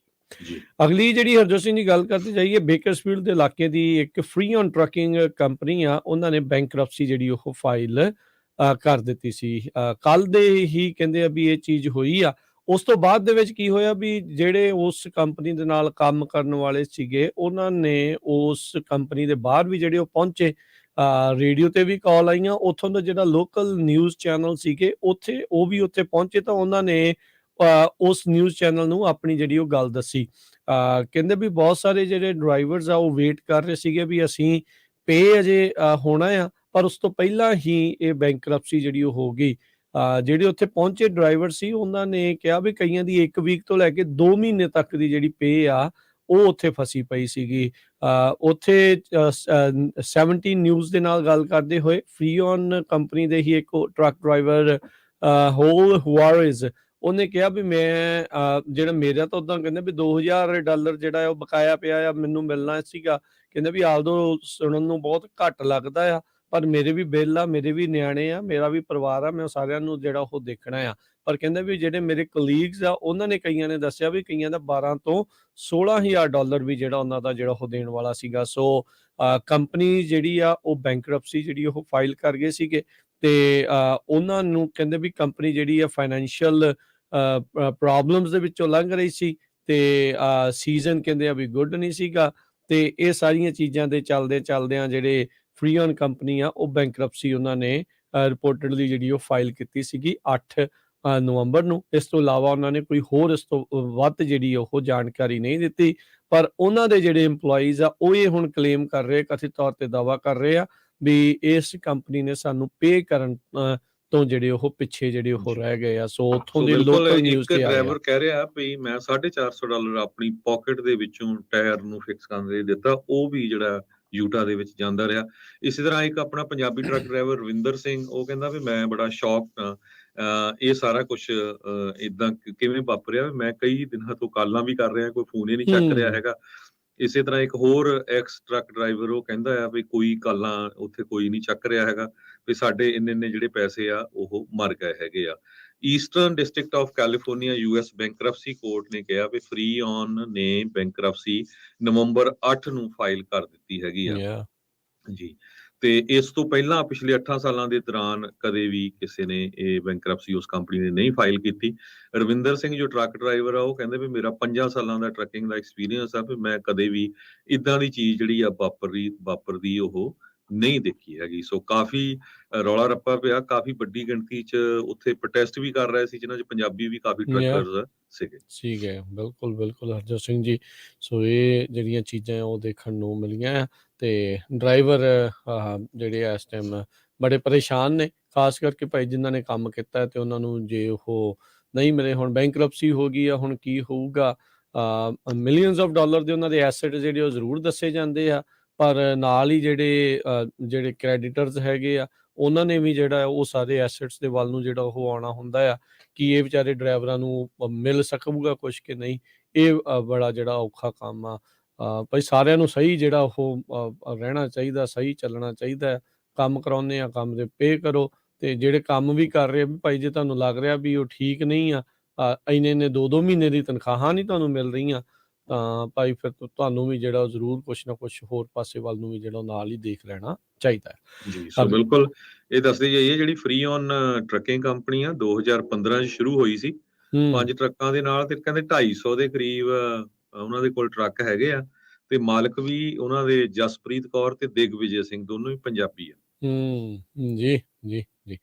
ਅਗਲੀ ਜਿਹੜੀ ਹਰਜੋਤ ਸਿੰਘ ਜੀ ਗੱਲ ਕਰਦੇ ਜਾਈਏ, ਯੂਐਸ ਤੇ ਯੂਰਪੀਅਨ ਜਿਹੜੀਆਂ ਸਟਾਰਟਅਪਸ ਆ ਉਹ ਇਸ ਟਾਈਮ ਨਵੀਆਂ ਬੈਟਰੀ ਬਣਾਉਣ ਦੇ ਜਿਹੜੇ ਆ ਉਸ ਦੇ ਵੱਲ ਨੂੰ ਵਧੀਆਂ ਆ। ਤੇ ਸਭ ਤੋਂ ਜਿਹੜਾ ਇਸ ਟਾਈਮ ਕਹਿੰਦੇ ਵੀ ਵੱਡੀ ਜਿਹੜੀ ਚੁਣੌਤੀ ਹਰ ਇੱਕ ਉਸ ਬੈਟਰੀ ਮੇਕਰ ਦੇ ਲਈ ਆ ਵੀ ਸਸਤਾ ਮਟੀਰੀਅਲ ਕਿੱਥੋਂ ਜਿਹੜਾ ਉਹ ਲੱਭਿਆ ਜਾਵੇ। ਚਾਈਨਾ ਦੀ ਇਸ ਟਾਈਮ ਬੈਟਰੀ ਦੇ ਉੱਤੇ ਬਣਾਉਣ ਦੇ ਵਿੱਚ ਡੋਮੀਨੈਂਸੀ ਹੈਗੀ ਆ। ਤਾਈਵਾਨ ਦਾ ਜਿਹੜਾ ਖੇਤਰ ਆ, ਇੱਕ ਇਹ ਵੀ ਮੁੱਦਾ ਹੈਗਾ ਵੀ ਕਿਉਂ ਚੀਨ ਜਿਹੜਾ ਤਾਈਵਾਨ ਨੂੰ ਹੱਥੋਂ ਜਿਹੜਾ ਨਹੀਂ ਖਿਸਕਣ ਦੇਣਾ ਚਾਹੁੰਦਾ, ਕਿਉਂਕਿ ਬੈਟਰੀ ਨੂੰ ਲੈ ਕੇ ਤਾਈਵਾਨ ਜਿਹੜਾ ਇਸ ਟਾਈਮ ਟੌਪ ਦੇ ਉੱਤੇ ਦੇਖਿਆ ਜਾਂਦਾ ਹੈਗਾ ਆ। ਸੋ ਕਹਿੰਦੇ ਵੀ ਸਲਫਰ ਤੇ ਸੋਡੀਅਮ ਜਿਹੜਾ ਆ ਉਹ ਉਸ ਦੇ ਉੱਤੇ ਹੁਣ ਟੇਕ ਲੱਗੀ ਆ ਬਹੁਤ ਸਾਰੀਆਂ ਯੂਰਪੀਅਨ ਤੇ ਯੂਐਸ ਸਟਾਰਟਅਪ ਕੰਪਨੀਜ਼ ਦੀ, ਵੀ ਇਹਨਾਂ ਨੂੰ ਵਰਤ ਕੇ ਕਿਸ ਤਰੀਕੇ ਦੇ ਨਾਲ ਇਲੈਕਟ੍ਰਿਕ ਵਹੀਕਲਸ ਦੇ ਲਈ ਮਾਸ ਪ੍ਰੋਡਿਊਸ ਜਿਹੜੀਆਂ ਬੈਟਰੀਜ਼ ਆ ਉਹ ਕੀਤੀਆਂ ਜਾਣ। ਆਲਦੋ ਜਿਹੜੀਆਂ ਈਵੀਜ਼ ਆ, ਇਹ ਲਿਥੀਅਮ ਆਇਨ ਬੈਟਰੀਜ਼ ਦੇ ਉੱਤੇ ਜਿਹੜੀਆਂ ਚੱਲਦੀਆਂ, ਜਿਸ ਦੇ ਵਿੱਚ ਲਿਥੀਅਮ, ਕੋਬਾਲਟ, ਮੈਗਨੀਜ਼, ਨਿਕਲ ਜਿਹੜਾ ਆ ਉਹ ਚਾਹੀਦਾ ਆ, ਜਿਨ੍ਹਾਂ ਦੇ ਪ੍ਰਾਈਸਿਸ ਇਸ ਟਾਈਮ ਬਹੁਤ ਜ਼ਿਆਦਾ ਜਿਹੜੇ ਉਹ ਵੱਧ ਚੁੱਕੇ ਹੈਗੇ ਆ। ਵੈਸਟਰਨ ਜਿਹੜੇ ਮੁਲਕਾਂ ਦੇ ਪ੍ਰੋਡਿਊਸਰ ਆ ਇਹ ਬੈਟਰੀਆਂ ਬਣਾਉਣ ਵਾਲੇ ਆ, ਉਹ ਚਾਈਨਾ ਤੇ ਉਸ ਦੇ ਹੋਰ ਮੁਲਕਾਂ ਤੋਂ ਬਹੁਤ ਪਿਛੜੇ ਪਏ ਨੇ ਵੀ ਕੀ ਜਿਹੜਾ ਉਹ ਹੋਊਗਾ। ਆਉਣ ਵਾਲਾ ਸਮਾਂ ਈਵੀਜ਼ ਦਾ ਹੈਗਾ ਆ, ਇਸ ਦੇ ਵਿੱਚ ਕੋਈ ਜਿਹੜਾ ਹੈ ਹਰਜੋਤ ਸਿੰਘ ਜੀ ਦੋ ਰਾਵਾਂ ਨਹੀਂ ਹੈਗੀਆਂ, ਪਰ ਇਹ ਮਾਸ ਪ੍ਰੋਡਕਸ਼ਨ ਕਿੱਦਾਂ ਹੋ ਸਕੂਗੀ, ਇਹ ਜਿਹੜੀ ਆ ਉਹ ਦੇਖਣ ਵਾਲੀ ਗੱਲ ਜਿਹੜੀ ਉਹ ਰਹੇਗੀ। ਸੋ ਨਵੀਂ ਜਿਹੜੀ ਹੁਣ ਬੈਟਰੀ ਦੇ ਉੱਤੇ ਰਿਸਰਚਸ ਜਿਹੜੀਆਂ ਆ ਉਹ ਚੱਲ ਰਹੀਆਂ ਆ, ਕਿੱਦਾਂ ਦੀ ਕੈਮਿਸਟਰੀ ਜਿਹੜੀ ਕਹਿੰਦੇ ਆ ਉਹ ਇਸ ਚੀਜ਼ ਦੇ ਵਿੱਚ ਬਣੇ। ਆਸਟ੍ਰੇਲੀਆ ਵਰਗੇ ਮੁਲਕ ਤੇ ਹੋਰ ਬਹੁਤ ਸਾਰੇ ਜਿਹੜੇ ਡਿਵੈਲਪਿੰਗ ਮੁਲਕ ਵੀ ਆ, ਉਹਨਾਂ ਉੱਤੇ ਟੇਕ ਹੈਗੀ ਆ, ਨਜ਼ਰ ਹੈਗੀ ਆ ਇਹਨਾਂ ਵੱਡੇ ਮੁਲਕਾਂ ਦੀ ਵੀ ਇੱਥੋਂ ਸਾਨੂੰ ਰॉ ਮਟੀਰੀਅਲ ਜਿਹੜਾ ਆ ਉਹ ਮਿਲਦਾ ਹੈਗਾ ਆ। ਚਾਈਨਾ ਇਸ ਟਾਈਮ ਕੋਬਾਲਟ ਦੀ 75% ਰਿਫਾਈਨਿੰਗ ਜਿਹੜੀ ਉਹ ਕਰਦਾ ਆ, ਤੇ ਤਕਰੀਬਨ 60% ਲੀਥੀਅਮ ਪ੍ਰੋਸੈਸਿੰਗ ਕੈਪੈਸਿਟੀ ਜਿਹੜੀ ਆ ਉਹਨਾਂ ਦੀ ਉੱਥੇ ਹੈਗੀ ਆ। ਪਰ ਹੁਣ ਬੈਟਰੀ ਦੇ ਵਿੱਚ ਜਿਹੜਾ ਅੰਦਰ ਜਿਹੜਾ ਮਟੀਰੀਅਲ ਪੈਂਦਾ, ਕਹਿੰਦੇ ਸਭ ਤੋਂ ਐਕਸਪੈਂਸਿਵ ਐਲੀਮੈਂਟ ਉਸ ਦੇ ਵਿੱਚ ਕੈਥੋਡ ਹੁੰਦਾ ਆ, ਜਿਹੜਾ ਕਿ 1/3 ਕਾਸਟ ਕਰਦਾ ਹੈ ਬੈਟਰੀ ਸੈੱਲ ਦਾ। ਤੇ ਉਸੇ ਨੂੰ ਹੀ ਬਣਾਉਣ ਦੇ ਲਈ ਹੁਣ ਦੋ ਤਰੀਕੇ ਦੇ ਜਿਹੜੇ ਇਸ ਟਾਈਮ ਮਟੀਰੀਅਲ ਜਿਹੜੇ ਉਹ ਵਰਤੇ ਜਾ ਰਹੇ ਆ, ਜਿਸ 'ਚ ਨਿਕਲ, ਕੋਬਾਲਟ, ਮੈਗਨੀਜ਼ ਤੇ ਨਾਲ ਹੀ ਜਿਹੜਾ ਲਿਥੀਅਮ ਆਇਰਨ ਫਾਸਫੇਟ ਜਿਹੜੀ ਉਹ ਕੀਤੀ ਆ। ਸੋ ਇਸ ਟਾਈਮ ਅਮਰੀਕਾ ਤੇ ਯੂਕੇ, ਯੂਰਪ ਦੀਆਂ ਜਿਹੜੀਆਂ ਸਟਾਰਟਅਪ ਕੰਪਨੀਜ਼ ਆ ਉਹ ਟਰਾਈ ਕਰ ਰਹੀਆਂ ਵੀ ਅਸੀਂ ਸੋਡੀਅਮ ਸਲਫਰ ਨੂੰ ਕਿੱਦਾਂ ਵਰਤ ਕੇ ਜਿਹੜੀਆਂ ਬੈਟਰੀਜ਼ ਆ ਉਹ ਹੋਰ ਬਣਾ ਸਕੀਏ, ਕਿਉਂਕਿ ਉਹ ਕਾਫੀ ਵੱਡੀ ਮਾਤਰਾ ਦੇ ਵਿੱਚ ਉਪਲਬਧ ਆ ਇਹ ਦੋਨੋਂ ਮਟੀਰੀਅਲ, ਤੇ ਇਹਦੇ ਲਈ ਚੀਨ ਦੇ ਨਾਲ ਇੱਕ ਹਿਸਾਬ ਦੇ ਨਾਲ ਉਹਨਾਂ ਨਾਲ ਬਹੁਤੇ ਸਿੰਗ ਜਿਹੜੇ ਆ ਉਹ ਨਹੀਂ ਫਸਾਉਣੇ ਪੈਣਗੇ। ਸੋ ਚਾਈਨਾ ਨਹੀਂ ਚਾਹੁੰਦਾ ਵੀ ਹੋਰ ਕੋਈ ਮੁਲਕ ਇਸ ਚੀਜ਼ ਦੇ ਵਿੱਚ ਜਿਹੜਾ ਉਹ ਅੱਗੇ ਜਿਹੜਾ ਉਹ ਵੱਧ ਸਕੇ। ਚਾਈਨਾ ਨੇ ਦੇਖੋ ਬਹੁਤ ਸਟ੍ਰੈਟੇਜਿਕਲੀ ਅਫਰੀਕਾ ਦੇ ਬਹੁਤ ਸਾਰੇ ਮੁਲਕਾਂ 'ਚ, ਸ਼੍ਰੀਲੰਕਾ ਵਰਗੇ ਤੇ ਹੋਰ ਬਹੁਤ ਸਾਰੇ ਮੁਲਕਾਂ ਦੇ ਵਿੱਚ ਲੋਨਸ ਦੇ ਕੇ ਉਹਨਾਂ ਦੀਆਂ ਥਾਵਾਂ ਜਿਹੜੀਆਂ ਆ ਉਹ ਖਰੀਦ ਲੀਆਂ, ਜਾਂ ਉੱਥੋਂ ਦੇ ਢਾਂਚੇ ਦੇ ਉੱਤੇ ਪੂਰੀ ਤਰ੍ਹਾਂ ਕਾਬਜ਼ ਹੋ ਗਿਆ, ਕਿਉਂਕਿ ਉਹਨਾਂ ਨੂੰ ਪਤਾ ਆ ਵੀ ਇਹਨਾਂ ਥਾਵਾਂ ਦੇ ਵਿੱਚ ਜਿਹੜੀ ਮਾਈਨਿੰਗ ਆ ਇਹਨਾਂ ਚੀਜ਼ਾਂ ਦੀ ਅਸੀਂ ਆਉਣ ਵਾਲੇ ਸਮੇਂ 'ਚ ਕਰ ਸਕਾਂਗੇ। ਸੋ ਇਹ ਇੱਕ ਸਥਿਤੀ ਜਿਹੜੀ ਇਸ ਟਾਈਮ ਬਣੀ ਪਈ ਆ, ਜਿਸ ਨੂੰ ਚੈਲੰਜ ਕਰਨ ਦੀ ਕੋਸ਼ਿਸ਼ ਯੂਕੇ, ਯੂਐਸ ਤੇ ਯੂਰਪ ਦੇ ਵੱਲੋਂ ਹੋ ਰਹੀ ਆ, ਤੇ ਚਾਈਨਾ ਜ਼ਰੂਰ ਇਸ ਚੀਜ਼ ਦੇ ਵਿੱਚ ਜਿਹੜਾ ਉਹ ਚਿੰਤਤ ਜਿਹੜਾ ਬਣਿਆ ਪਿਆ। ਇਸ ਟਾਈਮ ਗੱਡੀਆਂ 'ਚ ਜਿਹੜੀ ਬੈਟਰੀ ਪੈਕਸ ਜਿਹੜੇ ਹਰਜੋਤ ਸਿੰਘ ਜੀ ਲੱਗਦੇ ਆ, ਉਹਨਾਂ ਦੀ ਕਹਿੰਦੇ ਵੀ ਅਨੁਮਾਨਿਤ ਕੀਮਤ 10 ਤੋਂ $12,000 ਜਿਹੜਾ ਉਹ ਹੈ, ਤੇ ਇਸ ਨੂੰ ਘਟਾਉਣ ਦੇ ਉੱਤੇ ਇਸ ਟਾਈਮ ਜ਼ੋਰ ਜਿਹੜਾ ਆ ਉਹ ਸਾਰਿਆਂ ਦਾ ਲੱਗਾ ਪਿਆ ਆ। ਜੀ, ਸੋ ਆਪਣਾ ਖਬਰਾਂ ਦਾ ਸਮਾਂ ਵੀ ਸਮਾਪਤ ਆ। ਆਪਾਂ ਅੱਜ ਟਿਊਜ਼ਡੇ ਆ ਤੇ ਥੋੜਾ ਜਾਂਦੇ ਇੰਸ਼ੋਰੈਂਸ ਕਵਰ ਦੇ ਬਾਰੇ। ਕੈਲੀਫੋਰਨੀਆ ਤੇ ਜੀ। ਮੈਡੀਕੇਅਰ ਜੋ 65 ਸਾਲਾਂ ਦੀ ਹੋ ਜਾਂਦੀ ਉਹਦੇ ਬਾਰੇ ਡਿਸਕਸ ਕਰਨਾ, ਕਿਉਂਕਿ 3-4 ਮਿੰਟ ਆ। ਸੋ ਆਪਾਂ ਖਾਲਸਾ ਇੰਸ਼ੋਰੈਂਸ ਏਜੰਸੀ ਵੱਲੋਂ ਦੱਸਦੇ ਜਾਈਏ, ਪਿਛਲੇ 30 ਸਾਲਾਂ ਤੋਂ ਆਪਾਂ ਹੈਲਥ ਇੰਸ਼ੋਰੈਂਸ ਇੰਡਸਟਰੀ 'ਚ ਆ ਤੇ ਖਾਲਸਾ ਇੰਸ਼ੋਰੈਂਸ ਏਜੰਸੀ ਦਾ ਲਾਇਸੈਂਸ ਨੰਬਰ 0F89805 ਆ। ਕਵਰ ਕੈਲੀਫੋਰਨੀਆ ਦੇ ਰਿਨਿਊਅਲ ਆਲਰੇਡੀ ਸ਼ੁਰੂ ਹੋ ਚੁੱਕੇ ਆ। ਦਸੰਬਰ 15 ਤੱਕ ਸਾਰਿਆਂ ਦੇ ਰਿਨਿਊਅਲ ਹੋ ਜਾਣੇ ਆ। ਜੇ ਕਿਸੇ ਨੇ ਚੇਂਜ ਕਰਾਣੀ ਆ ਆਟੋਮੈਟਿਕਲੀ ਹੋ ਜਾਣੇ ਆ। ਜੇ ਤੁਹਾਡੀ ਇਨਕਮ ਚੇਂਜ ਆ, ਪਰਿਵਾਰ ਚੇਂਜ ਆ, ਪਰਿਵਾਰਕ ਮੈਂਬਰ ਵੱਧ ਹੋਇਆ, ਘੱਟ ਹੋਇਆ, ਜਾਂ ਤੁਸੀਂ ਐਡਰੈਸ ਚੇਂਜ ਕੀਤਾ ਹੈ, ਕਿਸੇ ਤਰ੍ਹਾਂ ਦੀ ਚੇਂਜ ਆ, ਉਹ ਤੁਸੀਂ ਕਾਲ ਕਰਕੇ ਆਪਣੇ ਏਜੰਟ ਤੋਂ ਕਰਵਾ ਸਕਦੇ ਹੋ। ਜਿਨ੍ਹਾਂ ਨੇ ਨਹੀਂ ਕਰਵਾਈ ਉਹ ਪਲੀਜ਼ ਕਰਵਾ ਲਿਓ, ਕਿਉਂਕਿ ਜਦੋਂ ਕਿਤੇ ਰੱਬ ਨਾ ਕਰੇ ਤੁਹਾਨੂੰ ਹਸਪਤਾਲ ਜਾਣਾ ਪੈ ਜਾਏ ਨਾ, ਪਤਾ ਲੱਗਦਾ ਫਿਰ $15,000-20,000 ਦਾ ਉਹ ਇੱਕ ਦਿਨ ਦਾ ਹੀ ਬਿੱਲ ਬਣਾ ਦਿੰਦੇ ਹੈਗੇ ਆ। ਫਿਰ ਬਹੁਤ ਵਾਰ ਸਾਨੂੰ ਕਾਲਸ ਆਉਂਦੀਆਂ, ਈਵਨ ਹਸਪੀਟਲ ਤੋਂ ਹੀ ਆਉਂਦੀਆਂ, ਵੀ ਕਿਸੇ ਤਰ੍ਹਾਂ ਹੋ ਸਕਦੀ ਆ। ਤੇ ਹੈਲਥ ਇੰਸ਼ੋਰੈਂਸ ਇੱਕ ਇਦਾਂ ਦੀ ਚੀਜ਼ ਆ ਜਿਹੜੀ ਰਾਈਟ ਵੇ ਸ਼ੁਰੂ ਨਹੀਂ ਹੁੰਦੀ, 30 ਦਿਨ ਦਾ ਵੇਟਿੰਗ ਪੀਰੀਅਡ ਹੁੰਦਾ ਆ। ਤੇ ਜੇ ਮੰਨ ਲਓ ਅੱਜ ਤੁਸੀਂ ਕਾਲ ਕਰੋਗੇ ਤੇ ਤੁਹਾਡੀ ਇੰਸ਼ੋਰੈਂਸ ਉਹ 1 ਤਰੀਕ ਨੂੰ ਜਾ ਕੇ ਸ਼ੁਰੂ ਹੋਣੀ ਆ, ਜਨਵਰੀ 'ਚ। ਸੋ ਇਹ ਧਿਆਨ ਰੱਖੋ। ਗਵਰਨਮੈਂਟ ਹਜੇ ਵੀ ਬਹੁਤ ਸਬਸਿਡੀ ਦੇ ਰਹੀ ਆ। ਸੋ ਕੈਲੀਫੋਰਨੀਆ 'ਚ ਜਿੰਨੇ ਰਹਿੰਦੇ ਆ, ਕਵਰ ਕੈਲੀਫੋਰਨੀਆ ਨਵੀਂ ਕਰਵਾਉਣੀ ਆ, ਕਿਤੇ ਵੀ ਤੁਸੀਂ ਕੈਲੀਫੋਰਨੀਆ 'ਚ ਰਹਿੰਦੇ ਆ, ਕਿਹੜੇ ਮਰਜ਼ੀ ਸ਼ਹਿਰ 'ਚ ਰਹਿੰਦੇ, ਤੁਸੀਂ ਖਾਲਸਾ ਇੰਸ਼ੋਰੈਂਸ ਏਜੰਸੀ ਕਾਲ ਕਰ ਸਕਦੇ ਹੋ 408-272-2500 ਤੇ ਸਾਡਾ ਆਫਿਸ ਹਰ ਰੋਜ਼ ਸਵੇਰੇ 8:30 ਵਜੇ ਤੋਂ ਸ਼ਾਮ ਦੇ 8 ਵਜੇ ਤਾਈਂ ਓਪਨ ਹੁੰਦਾ ਆ। ਸੈਚਰਡੇ ਨੂੰ ਵੀ ਓਪਨ ਹੁੰਨੇ ਆ ਆਪਾਂ। ਤੇ ਇਸੇ ਤਰ੍ਹਾਂ ਜੇ ਮੈਡੀਕੇਅਰ ਦੀ, ਸੋ ਜਿਹੜੇ ਲੋਕ 65 ਸਾਲਾਂ ਤੋਂ ਉੱਪਰ ਹੋ ਗਏ ਆ ਤੇ ਤੁਹਾਡੇ 40 ਕੁਆਟਰ ਪੂਰੇ ਹੋ ਗਏ ਤੇ ਤੁਹਾਨੂੰ ਫਿਰ ਮੈਡੀਕੇਅਰ ਮਿਲਦਾ। USA ਦੇ ਵਿੱਚ ਜਿੰਨੇ ਵੀ 65 ਸਾਲ ਤੋਂ ਉੱਤੇ ਆ, ਮੈਜੋਰਟੀ 'ਚ ਉਹਨਾਂ ਨੂੰ ਮੈਡੀਕੇਅਰ ਮਿਲਦਾ। ਪਰ ਆਪਣੀ ਕਮਿਊਨਿਟੀ 'ਚ ਬਹੁਤ ਵਾਰੀ ਪੇਰੈਂਟਸ ਜਾਂ ਲੋਕ ਲੇਟ ਆਉਂਦੇ ਆ, ਉਹਨਾਂ ਦੇ 40 ਕੁਆਟਰ ਨਹੀਂ ਹੁੰਦੇ, ਫਿਰ ਉਹਨਾਂ ਨੂੰ ਅਵਾਮਾ ਕੇਅਰ ਵੀ ਕਈ ਵਾਰੀ ਮਿਲ ਜਾਂਦੀ, ਕੰਮ ਤੋਂ ਮਿਲ ਜਾਂਦੀ, ਜਾਂ ਮੈਡੀਕਲ ਵੀ ਮਿਲ ਜਾਂਦਾ ਫ੍ਰੀ ਵਾਲਾ। ਕਾਫੀ ਕੰਪਲਿਕੇਟਡ ਇਸ਼ੂ ਆ। ਮੈਡੀਕੇਅਰ ਦਾ ਤਾਂ ਬਹੁਤ ਆ। ਜਿਹੜਾ ਕੋਈ ਭੈਣ ਭਰਾ ਜਾਂ ਬਜ਼ੁਰਗ ਆਪਣੇ ਸੁਣ ਰਹੇ ਆ, ਜੇ 65 ਸਾਲਾਂ ਦੇ ਹੋਏ ਆ, ਤਾਂ ਤੁਸੀਂ ਆਪਣੀ ਮੇਲ ਬਾਕਸ ਦੇਖੋ ਵੀ ਕਿਲੋਆਂ ਦੇ ਹਿਸਾਬ ਨਾਲ ਤੁਹਾਨੂੰ ਲੈਟਰ ਆਉਂਦੇ ਆ। Part A, part B, part C, part D ਕੀ ਹੈਗਾ ਆ, ਐਡਵਾਂਟੇਜ ਪਲਾਨ ਕੀ ਹੈਗੇ ਆ, ਕਿਹੜੀ ਚੀਜ਼ ਕਵਰ ਹੁੰਦੀ, ਕਿਹੜੀ ਨਹੀਂ ਹੁੰਦੀ। ਜਿੰਨੀਆਂ ਐਡਸ ਆਉਂਦੀਆਂ, ਮੈਂ ਕੱਲ ਇੱਕ ਆਰਟੀਕਲ ਪੜ੍ਹਦਾ ਸੀ, ਰਾਜਕਨ ਵੀਰ ਸਿੰਘ ਜੀ, 70% ਕਹਿੰਦੇ ਡਿਸੈਪਟਿਵ ਐਡਸ ਹੁੰਦੀਆਂ, ਝੂਠੀਆਂ ਐਡਸ ਹੁੰਦੀਆਂ। ਉਹ ਸਹੀ। ਚ ਕਹਿੰਦੇ ਜੀ ਤੁਹਾਡੀ ਦੰਦਾਂ ਦੀ ਕਵਰੇਜ ਆ, ਤੁਹਾਨੂੰ ਰਾਈਡ ਮਿਲਦੀ ਆ, ਤੁਹਾਡੀਆਂ ਐਨਕਾਂ ਦੀ ਕਵਰੇਜ, ਬਹੁਤ ਕੁਝ ਹੁੰਦਾ, ਜਦੋਂ ਕਿ ਉਹਦੇ ਵਿੱਚ ਹੁੰਦਾ ਨਹੀਂ ਹੈਗਾ। ਸੋ ਸਾਡਾ ਆਫਿਸ ਦੇ ਵਿੱਚ ਪ੍ਰੋਫੈਸ਼ਨਲ ਆ, ਲਾਇਸੈਂਸਡ ਆ, ਕਾਫੀ ਲੰਮੇ ਸਮੇਂ ਤੋਂ ਕੰਮ ਕਰ ਰਹੇ ਆ। ਮੈਡੀਕੇਅਰ ਦੇ ਬਾਰੇ, ਜੇ ਤੁਸੀਂ 65 ਸਾਲਾਂ ਦੇ ਉੱਪਰ ਆ, ਤੁਹਾਨੂੰ ਕਿਸੇ ਵੀ ਸਟੇਟ ਦੇ ਵਿੱਚ, USA ਦੇ ਵਿੱਚ ਮੈਜੋਰਟੀ ਆਫ ਸਟੇਟ 'ਚ ਆਪਾਂ ਲਾਇਸੈਂਸ ਆ, ਕੁਝ ਕੁ ਸਟੇਟਾਂ 'ਚ ਨਹੀਂ। ਪਰ ਜੇ ਤੁਸੀਂ ਕਾਲ ਕਰੋਗੇ ਆਪਾਂ ਤੁਹਾਨੂੰ ਐਕਸਪਲੇਨ ਜ਼ਰੂਰ ਕਰ ਦਾਂਗੇ। ਤੇ ਤੁਸੀਂ ਕਾਲ ਕਰ ਸਕਦੇ ਹੋ 408-272-2500 ਤੇ 4082722500।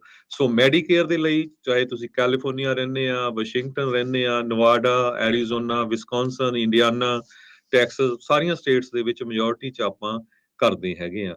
ਸੋ ਬੜਾ ਕੰਪਲਿਕੇਟਡ ਕੰਮ ਆ। ਮੈਡੀਕੇਅਰ ਇਹ 'ਚ ਹਸਪੀਟਲ ਕਵਰੇਜ ਹੁੰਦੀ ਆ, ਬੀਚ ਮੈਡੀਕਲ ਕਵਰੇਜ ਹੁੰਦੀ, ਆਊਟ ਪੇਸ਼ੈਂਟ। ਤੇ ਪਾਰਟ C ਦੇ ਵਿੱਚ ਕਈ ਵਾਰੀ ਤੁਹਾਨੂੰ ਜਿਹੜੀਆਂ ਆਲਟਰਨੇਟਿਵ, ਜਿਹੜਾ ਮਿਸ ਹੋ ਗਿਆ, ਉਹ ਕਵਰ ਕਰਨਾ ਪੈਂਦਾ, ਕਿਹੜਾ ਪਾਰਟ ਬਾਈ ਕਰਨਾ। ਪਾਰਟ D ਦਵਾਈਆਂ ਦੇ ਲਈ ਕਿਹੜਾ ਚਾਹੀਦਾ ਆ, ਕਿੰਨੀ ਇਨਕਮ ਚਾਹੀਦੀ ਆ, ਕਿਹੜੀਆਂ ਦਵਾਈਆਂ ਤੁਸੀਂ ਲੈਣੇ ਆ। ਸੋ ਕਾਫੀ ਕੁਛ ਇਸ਼ੂ ਹੁੰਦਾ। ਤੇ ਦੂਜਾ ਅਨਫੋਰਚੂਨੇਟ ਪਾਰਟ ਇਹ ਵੀ ਆ, ਰਾਜਕਨਵੀਰ ਸਿੰਘ ਜੀ, ਮੈਂ ਦੇਖਿਆ ਮੈਜੋਰਟੀ 'ਚ ਮੈਂ ਦੱਸ ਰਿਹਾ, ਕਈਆਂ ਨੇ ਗੁੱਸੇ ਵੀ ਹੋਣਾ, ਜਿਨ੍ਹਾਂ ਦੇ ਪੇਰੈਂਟਸ ਆ 65 ਹੋ ਗਏ, ਚਾਹੇ ਉਹਨਾਂ ਦੇ ਨਿਆਣੇ ਕੋਈ ਇੰਜੀਨੀਅਰ ਬਣਿਆ, ਡਾਕਟਰ, ਉਹ ਹੈਲਪ ਹੀ ਨਹੀਂ ਕਰਦੇ ਪੇਰੈਂਟਸ ਦੀ। ਤੇ ਯਾਰ ਤੁਹਾਨੂੰ ਆ ਤੁਹਾਡੀ ਦੇਖ ਲਈਏ ਵੀ ਆਹ ਕਵਰੇਜ ਹੈਗੀ ਆ, ਆਹ ਨਹੀਂ ਆ, ਤੇ ਉਹ ਕਾਲ ਕਰਦੇ ਆ ਵੀ ਸਾਨੂੰ ਦੱਸੋ ਵੀ ਆਹ ਕਿੱਦਾਂ ਕਰ ਸਕਦੇ ਆ। ਸੋ ਇਹ ਹੈ ਕੰਪਲਿਕੇਟਡ, ਈਵਨ ਸਾਡੇ ਲਈ ਵੀ ਬਹੁਤ ਕੰਪਲਿਕੇਟਡ ਬਣਾਇਆ। ਇਹ ਸਿੰਪਲ ਹੋਣਾ ਚਾਹੀਦਾ ਆ, ਪਰ ਇਹ ਚੱਲ ਰਿਹਾ ਲੰਮੇ ਸਮੇਂ ਤੋਂ। ਤੇ ਤੁਹਾਨੂੰ ਕਿਸੇ ਤਰ੍ਹਾਂ ਦਾ ਵੀ ਕੁਐਸਚਨ ਆ ਮੈਡੀਕੇਅਰ ਦੇ ਲਈ ਤੇ ਕਵਰਡ ਕੈਲੀਫੋਰਨੀਆ ਦੇ ਲਈ, ਤੁਸੀਂ ਖਾਲਸਾ ਇੰਸ਼ੋਰੈਂਸ ਏਜੰਸੀ ਕਾਲ ਕਰ ਸਕਦੇ ਹੋ 408-272-2500। ਜੀ ਬਿਲਕੁਲ, 4082722500। ਮੈਡੀਕੇਅਰ ਜਿਹੜਾ ਹਰਜੋਤ ਸਿੰਘ ਜੀ, ਉਹ ਪੂਰੇ ਅਮਰੀਕਾ ਦੇ ਵਿੱਚ, ਪੂਰੇ US ਦੇ ਵਿੱਚ ਤੁਸੀਂ ਕਰਦੇ ਆ? ਜੀ ਹਾਂ, ਮੈਜੋਰਟੀ ਆਫ ਦਾ ਸਟੇਟਸ 'ਚ ਆਪਾਂ ਕਰਦੇ ਆ। ਜੇ ਨਾ ਵੀ ਕਿਸੇ ਸਟੇਟ 'ਚ ਕਰਦੇ ਹੋਏ, ਮੈਜੋਰਟੀ 'ਚ ਕਰਦੇ, ਜਿੱਥੇ ਜਿੱਥੇ ਆਪਣੀ ਕਮਿਊਨਿਟੀ ਜ਼ਿਆਦਾ ਰਹਿੰਦੀ ਆ।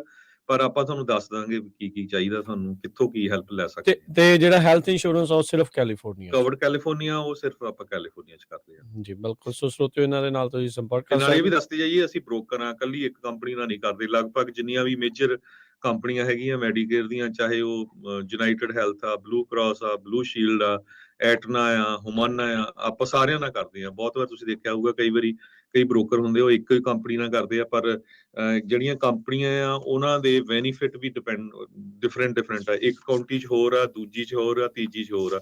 ਸੋ ਆਪਾਂ ਕੰਪੇਅਰ ਕਰ ਸਕਦੇ 6-7 ਕੰਪਨੀਆਂ ਦੇ ਨਾਲ। ਰੇਟਸ ਵੀ ਤੁਹਾਡੇ ਵੀ ਕਿੰਨੇ ਆਉਂਦੇ ਆ, ਕਵਰੇਜ ਵੀ ਕੀ ਆਉਂਦੇ ਆ। ਸੋ ਇੱਕ ਵਾਰੀ ਤੁਸੀਂ ਕਾਲ ਕਰਕੇ ਚੈੱਕ ਕਰਾ ਲਿਓ, ਕਿਉਂਕਿ ਕੀ ਆ ਵੀ ਜਿਹੜੇ ਮੈਡੀਕੇਅਰ ਆ ਜਿਨ੍ਹਾਂ ਦਾ ਰਿਨਿਊਲ ਹੋਣਾ, ਜਿਹੜੇ ਆਲਰੇਡੀ ਹੋ ਚੁੱਕੇ ਆ 65 ਸਾਲਾਂ ਦੇ, ਉਹ ਨਵੰਬਰ 15 ਤੋਂ ਲੈ ਕੇ ਦਸੰਬਰ 7 ਤੱਕ ਹੀ ਰਿਨਿਊਲ ਕਰ ਸਕਦੇ ਹੈਗੇ ਆ। ਸੋ ਉਹਨਾਂ ਕੋਲ ਬੜਾ ਥੋੜਾ ਸਮਾਂ ਹੈਗਾ। ਤੇ ਬਾਕੀ ਜਿੱਦਾਂ ਤੁਸੀਂ 65 ਸਾਲਾਂ ਦੇ ਹੋਈ ਜਾਂਦੇ ਆ, 3 ਮਹੀਨੇ ਪਹਿਲਾਂ ਹੀ ਤੁਹਾਨੂੰ ਇੰਸ਼ੋਰੈਂਸ ਸਿਕਿਉਰਿਟੀ ਆਫਿਸ ਤੋਂ ਚਿੱਠੀਆਂ ਆਉਣੀਆਂ ਸ਼ੁਰੂ ਹੋ ਜਾਂਦੀਆਂ, ਹੋਰ ਇੰਸ਼ੋਰੈਂਸ ਕੰਪਨੀਆਂ ਤੋਂ ਬੜੀਆਂ ਚਿੱਠੀਆਂ ਆਉਣੀਆਂ ਸ਼ੁਰੂ ਹੋ ਜਾਂਦੀਆਂ। ਸੋ ਜ਼ਰੂਰ ਤੁਸੀਂ ਇੱਕ ਵਾਰੀ ਕਾਲ ਕਰਕੇ ਕਨਫਰਮ ਕਰ ਲਿਆ ਕਰੋ ਭਾਈ ਕਿਹੜੀ ਤੁਹਾਨੂੰ ਚਾਹੀਦੀ ਆ, ਕਿਉਂਕਿ ਬਾਅਦ ਦੇ ਵਿੱਚ ਕੀ ਹੁੰਦਾ, ਕਿਉਂਕਿ ਇਹੀ ਉਮਰ ਆ ਜਿਹੜੀ 65 ਸਾਲਾਂ ਤੋਂ ਉੱਪਰ, ਜਦੋਂ ਤੁਹਾਨੂੰ ਸਭ ਤੋਂ ਵੱਧ ਹਸਪੀਟਲ ਦੀ, ਡਾਕਟਰਸ ਦੀ, ਦਵਾਈਆਂ ਦੀ ਜ਼ਰੂਰਤ ਹੁੰਦੀ ਹੈਗੀ ਆ। ਸੋ ਕਈ ਵਾਰੀ ਕਈ ਦਵਾਈਆਂ ਕਵਰ ਨਹੀਂ ਹੁੰਦੀਆਂ, ਕੋਈ ਡਾਕਟਰ ਨਹੀਂ ਕਵਰ ਹੁੰਦਾ। ਇਹ ਕਨਫਰਮ ਜ਼ਰੂਰ ਇੱਕ ਵਾਰੀ ਕਰ ਲਿਓ ਜੀ। ਸੋ ਇਹਨਾਂ ਦਾ ਨੰਬਰ ਆ 408-272-2500 4082722500। ਤੇ ਹਰਜੋਤ ਸਿੰਘ ਜੀ ਬਹੁਤ ਧੰਨਵਾਦ। ਮਿਲਾਂਗੇ ਫਿਰ ਆਪਾਂ ਅਗਲੀ ਵਾਰ। ਬੜੀ ਮਿਹਰਬਾਨੀ ਜੀ। ਸਤਿ ਸ਼੍ਰੀ ਅਕਾਲ ਜੀ। ਸਤਿ ਸ਼੍ਰੀ ਅਕਾਲ। ਤੇ ਸੋਤੇ ਪ੍ਰੋਗਰਾਮ ਦੀ ਸਮਾਪਤੀ ਹੈ।